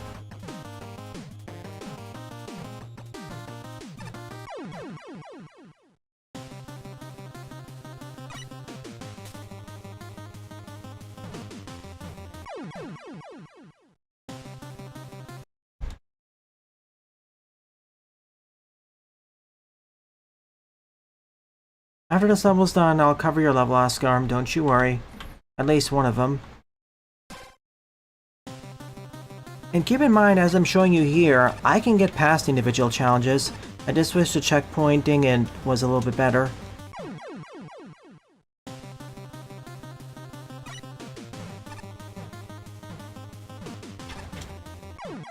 Too low.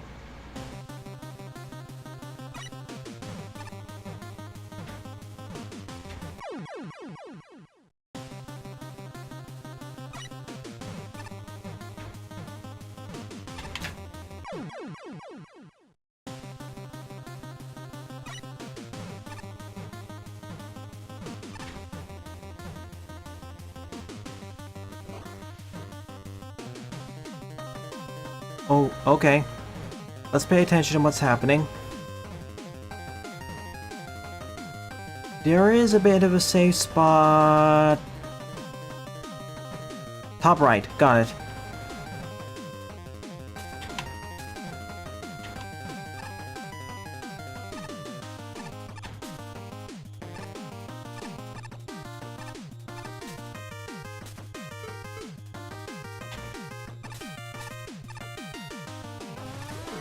I'm fine with the checkpoint being there because that was a bit of a breeder challenge.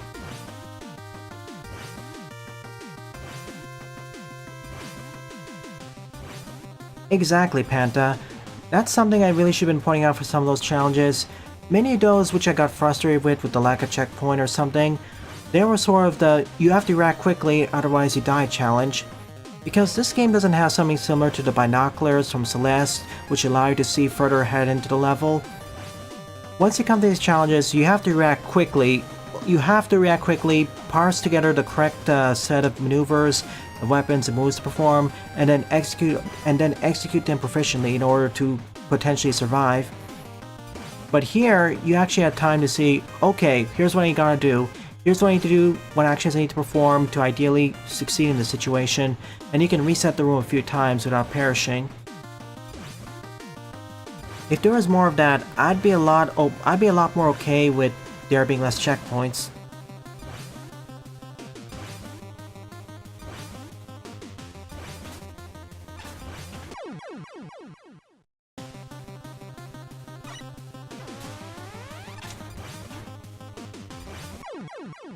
Right.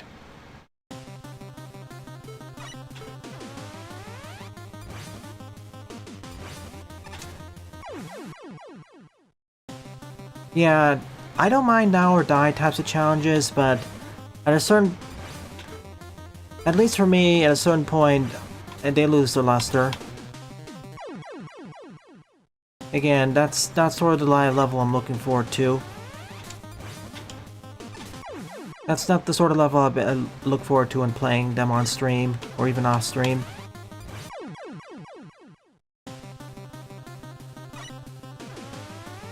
You can react to them, but gosh, if you have to do that consistently, that just raises the minimum skill required quite a bit.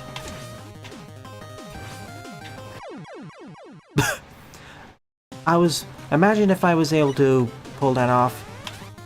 That'd be hilarious.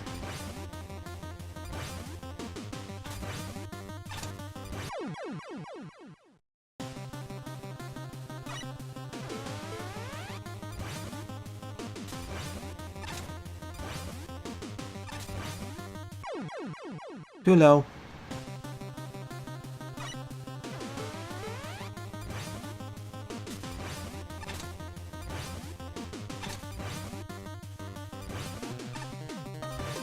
Oh my... Are you... What? I'm shocked I did that first try. The last part, I mean. And this. Oh no.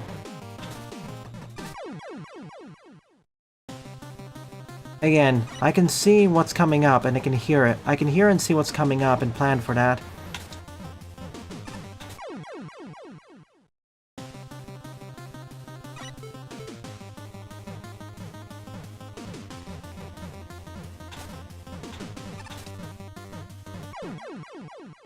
It's in the middle of the spike, so I have that as a marker.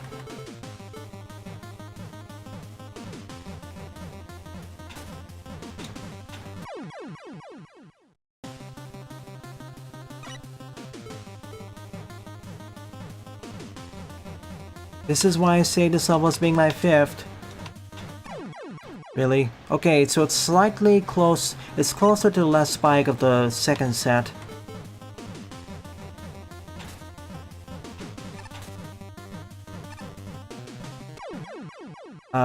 Sure.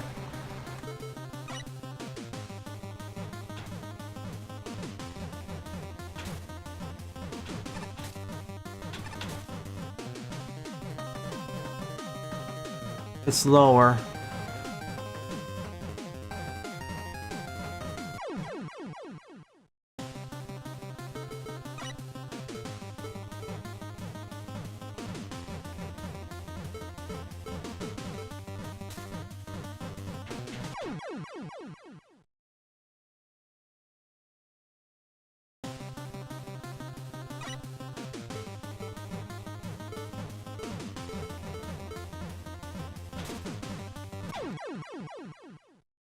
Timing the landing on top of the bouncing blocks, that's tricky.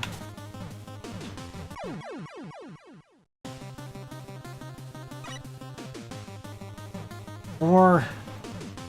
See, if this was featuring something like Magma Tree or an easier stage, what I would do is turn those into damage spikes. So if you fail to jump, you take 7 damage. There's still the risk of getting crushed or something, but it makes it a lot more doable. But this is a Died Kaiser or Kaya stage, so of course they won't have it.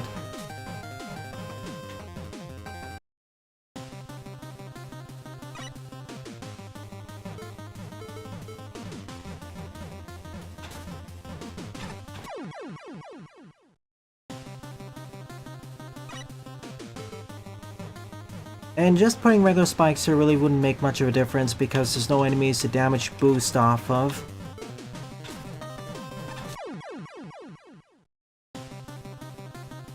Or time so would actually be nice too. You know, there is actually another way of cheesing it, but I don't feel comfortable enough pulling it off.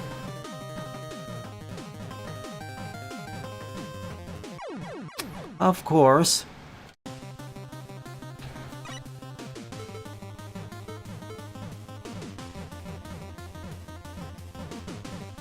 Right, you can still set it 7.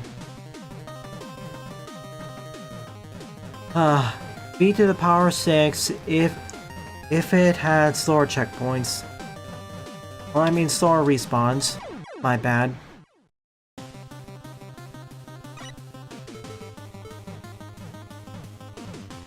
Again, when you send these levels to me, you have to ask the question, who are you designing these levels for other than yourself? Like, what audience are you targeting? To me, every time, the further we get into these level packs, it just screams, you're setting this mainly for the Diet Kaizo and Kaizo audience. Some of these tweaks, for example, of rearranging the challenges, adding more checkpoints, they reduce the punishment, but it doesn't really reduce the overall difficulty as much, like with this challenge. So, again, in the future, if your level packs are on this difficulty, I think it would fare better if you send it to people more like Captain Pollution or Mega Marino. They're much better suited for... They much prefer this sort of challenge and are better suited for this sort of thing.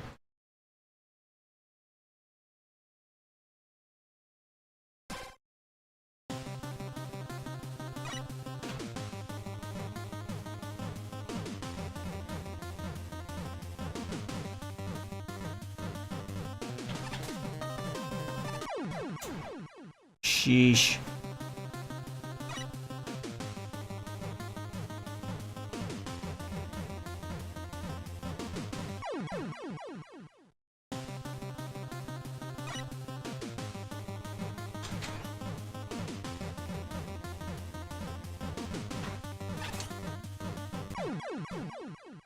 The fact you have to do it 4 times in a row, and the last 2 get more difficult with the different bounce heights and the lower ceiling. So not only do you have to contend with the blocks bouncing lower, the ceiling gets lower too.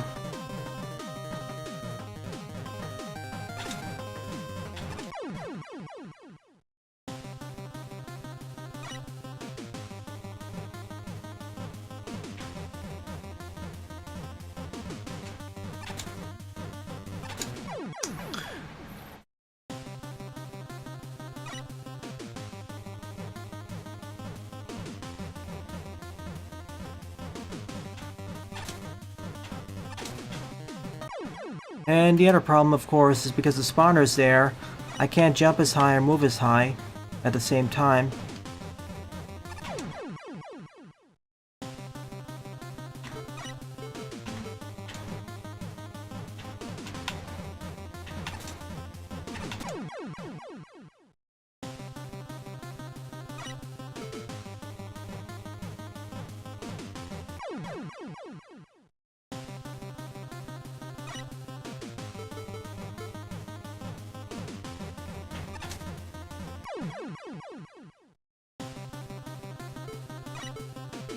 I don't really have more to say about this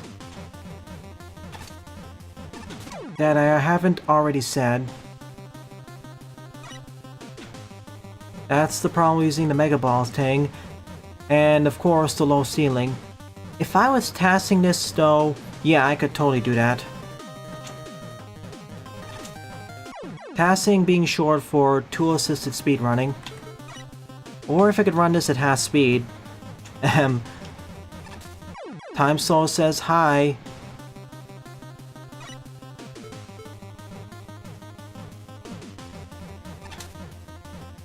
Yes! Okay. I would say this is the hardest section of the stage, so... And you put it where it is, but oof. Hardest section of the stage to me were the second half of the first section. I'm dividing sections based off of where the checkpoints are. Start of section is one checkpoint, end of the section is another one. Second half of the first section because, oh goodness, downwards facing air vents. And now this one because of timing. Another tricky one was 2 or 3 sections ago with the girders. And having to race against the girders, the air vents, skull blocks, and acid drops. If there's one thing I say about the stage, it's too punishing and rather excessive for my skill level.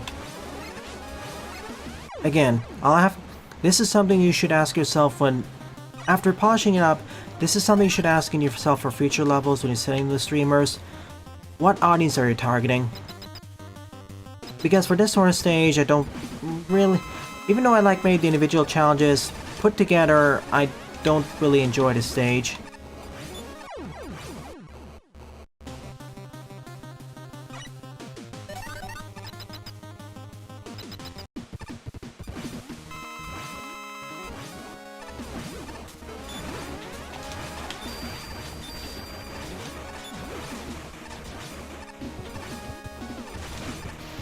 No, get me out.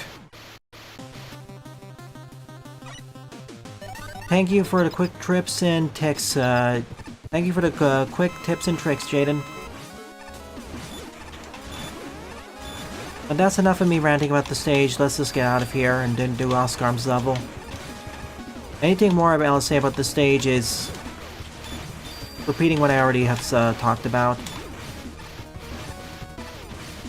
Oh yeah, before I also do Death of a Wish, I'm gonna double check my footage just to make sure I haven't missed anything important.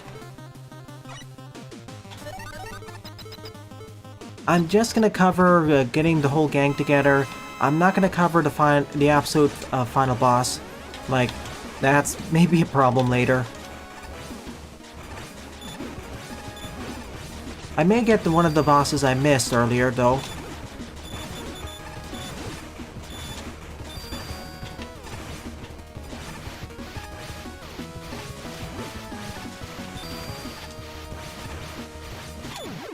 Oops.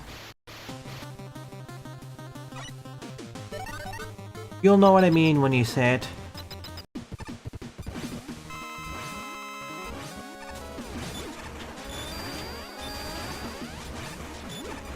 Well, I haven't got all the familiars, for example. They're not dead. Assuming they were alive in the first place, though.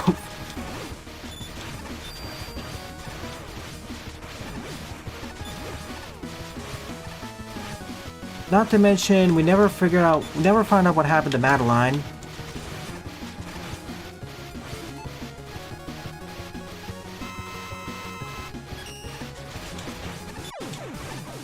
Let me out. Alright, time to transform.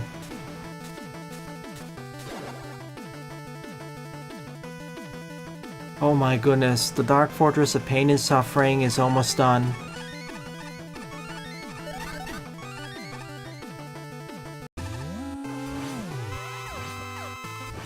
This is still so much easier than what came before it, though. Oh yeah, Death's down there. Hi, Death.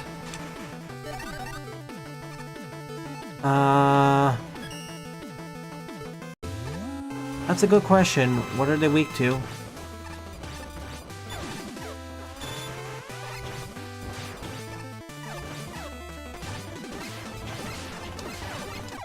Thank goodness it's not the Mega Ball.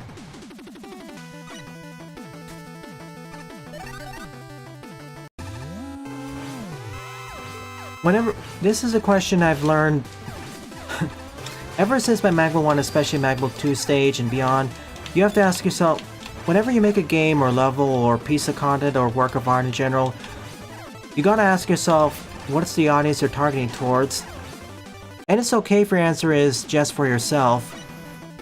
Like, that's a perfectly fine answer as well, but if you're gonna send it out into the world, letting other people play through it and such, peruse through it, you ought to ask yourself, what is the target audience? Other than yourself. Or if it's just yourself, what target audience is that too?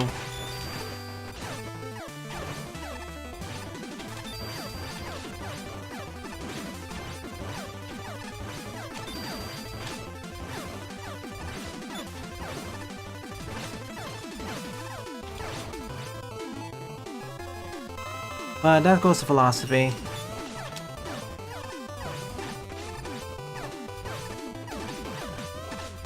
Oh, Jay Butters. I spent over 40 to 50 minutes on this one stage. And this is with the level editor, by the way. If I didn't use it, I'd be stuck here for 2 or 3 hours and probably wouldn't even finish the stage.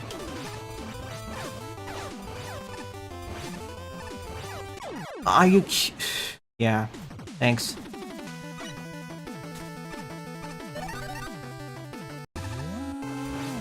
I wouldn't say they're semi-casual, they're like moderate, like your previous one.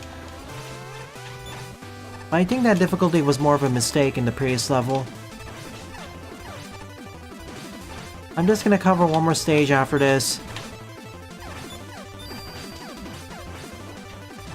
And that's gonna be Oscar's.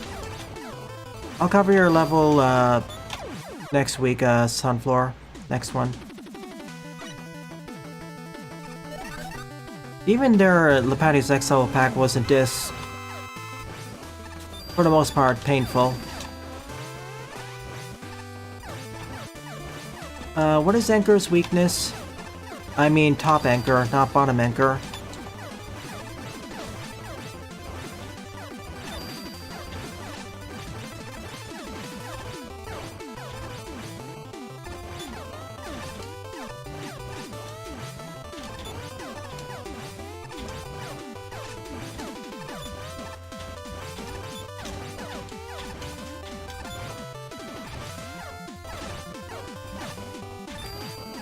The strategy is just keep jumping.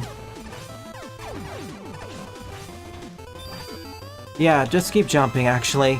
The bottom one is weak to Atomic Fire, I think.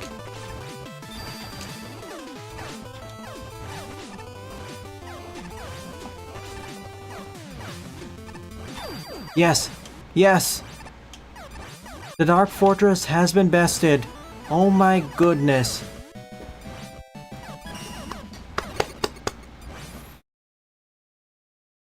Round of applause, please. I sound like I'm begging for mercy because I technically am.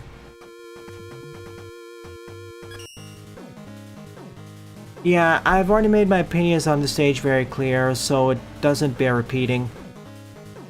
But the whole thing about finding your target audience and making stuff for them, not just yourself, that's a whole discussion I'd like to save for later.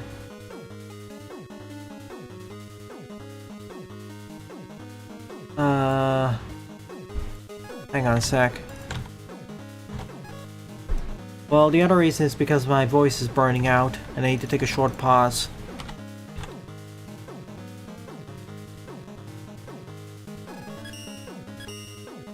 Yeah, we did it, viewers. And yes, I know I kinda cheated about using the love letter to place myself at the checkpoint, but I will say this. I never put base beyond a challenge or beyond a screen I hadn't already done the challenges in.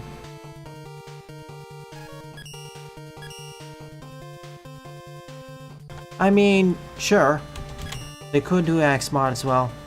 Alright, so the 6th and final level of the stream is Mappy Arcade Challenges 2 by Oscar. 2 plays and a score of 2.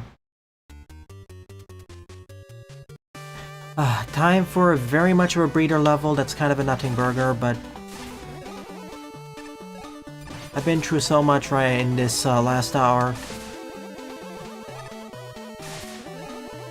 Once again, thank you for all the tips and tricks and sharing your experiences, Jaden. I wasn't really able to read them out loud because of this, but thanks.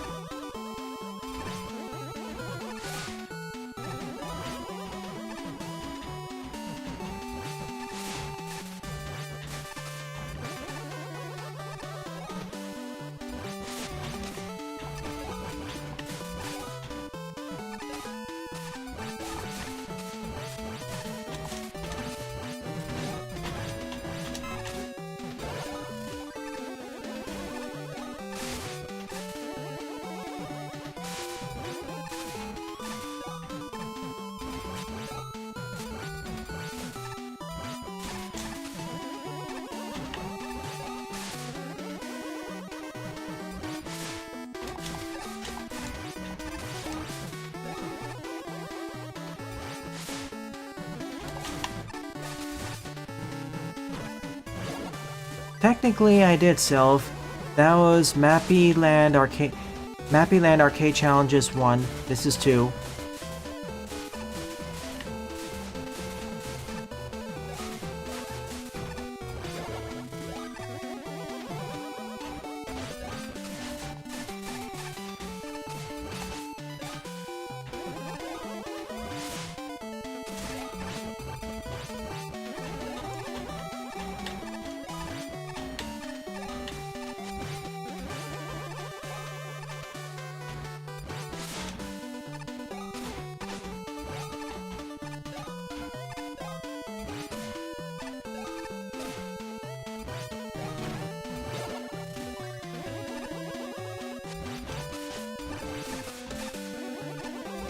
Oh goodies, these targets.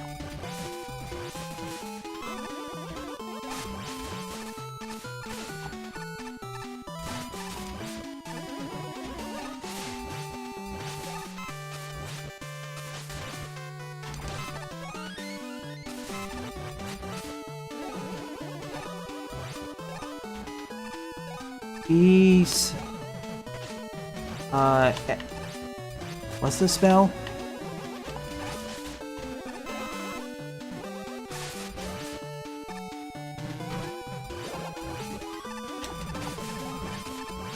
Oh, okay. Yashiki, Yashishi, Pinwheel, whatever. Air Shinobi? Go on. I did play Revenge of is it part of the same series as Revenge of Shinobi? Because I know I did Shinobi, the Revenge of Shinobi and Shinobi Tree. for the Genesis.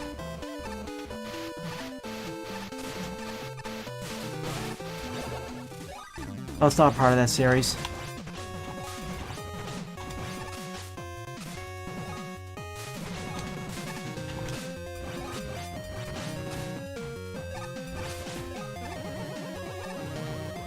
Nope.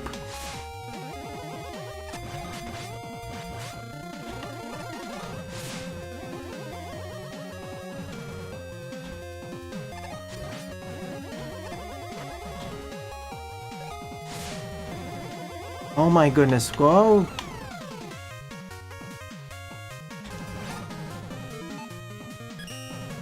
Yeah, you know what. Surprise minecart.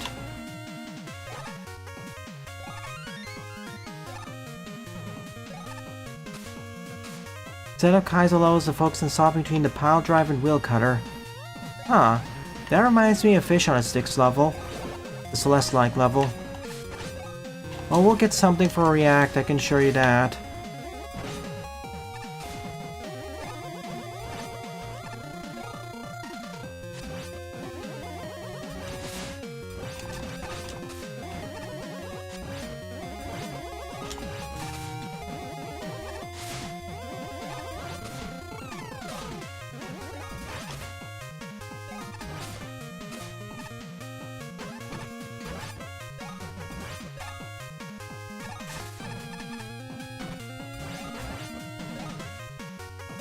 I see, opening different key doors to reach the actual keys for the final door.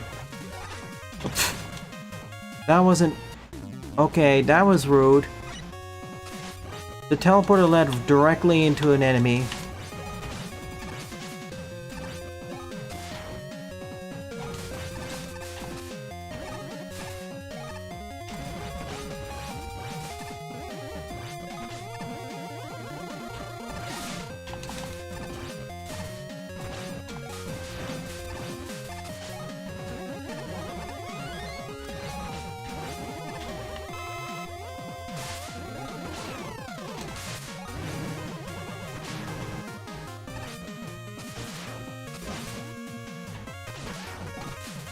Man.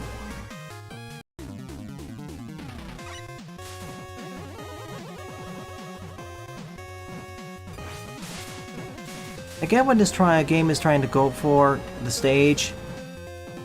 But honestly, compared to the Celeste adaptation, this is just... bleh.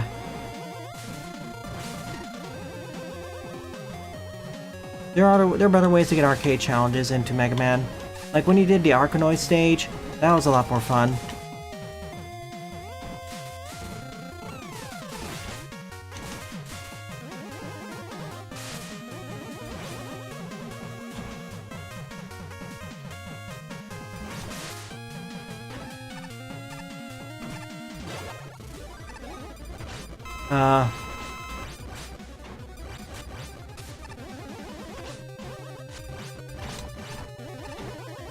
Okay.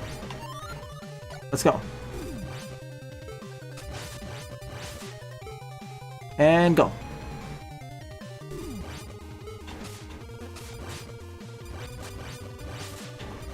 I love the deflection sound when it happens.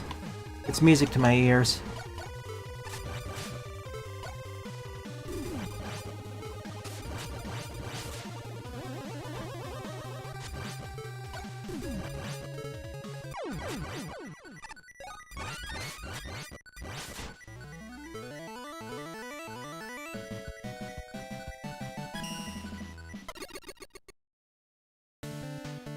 I'd be up for screen wrapping.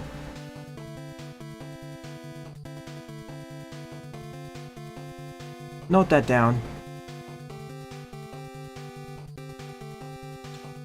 You can sort of do that with the teleporters right now, but official one would be neat.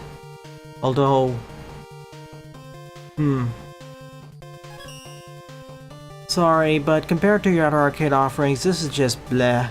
This is like a tutorial stage. This is more along the lines of the tutorial stage of how the targets work. But longer and more dull, I'm afraid. I want more stuff like Arkanoid and Donkey Kong. Those were more interesting and better adapted, I'd say.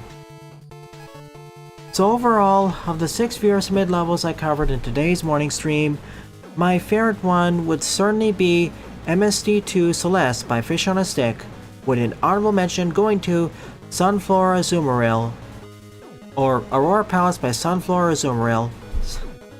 Good job, E2, and thank you to everyone else who's always submitted today. It was really appreciated to cover them. Even though I covered less levels today, I'd say the quality was better than the quantity. There's only really one stage which I actively found painful, and the other one to just be bleh. I don't know.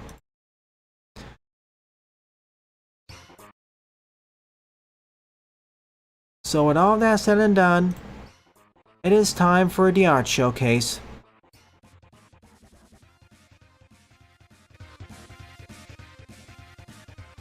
Let's see... Ground Man? Ground Armor. Mega Man 9. I see the Laser Trident. The Jewel Shield. Hornet Man's shoes. And the head comes from the Electric Master. His name escapes me right now.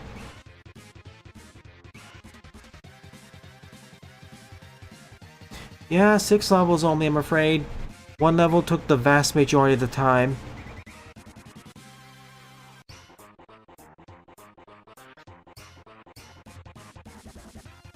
Yep. Yeah, join the club with Miss Pac-Man.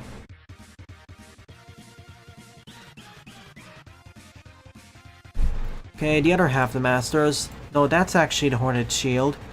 Plugman. Okay, this has Plugman, Galaxy Man, Hornet Man, and... What are those shoes? Tornado Man? It's always 4 Masters. Sky Armor, so it has to be Tornado Man. And Trinity's Masters can fly.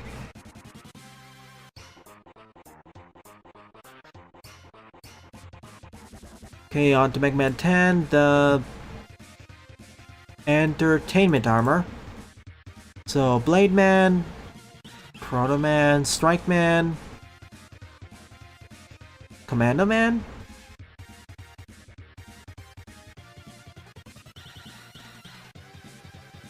Nicely done. And for the other one, Environment Armor, or no, Environment? Elemental? It looks like Elemental. So let's see, Pump, Sheep. So, Pump, Sheep, Solar. Not sure what that shield is.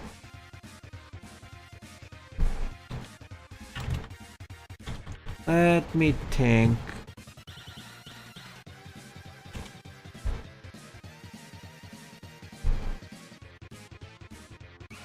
I guess Chillman? That has to be Chillman then, by process elimination, as he's the other elemental master of the group. So if we follow the entertainment then, that'd be Commando, Strike, Blade, and Nitro. Okay, that explains it. There has to be Nitro.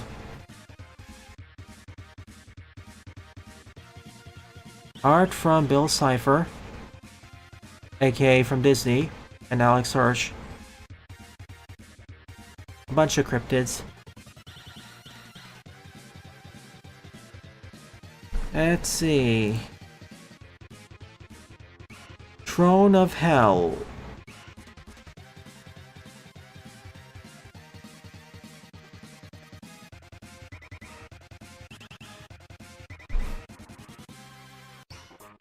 Neat. Trusterman redesign and sprite. B for victory. I like how the rockets seem like they have faces painted on them. That's a nice touch.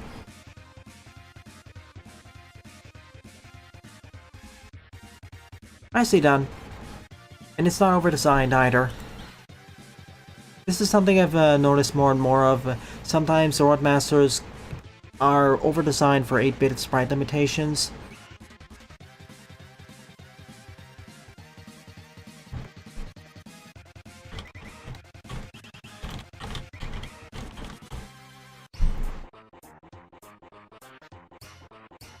And with that, this concludes the art showcase and subsequently the stream.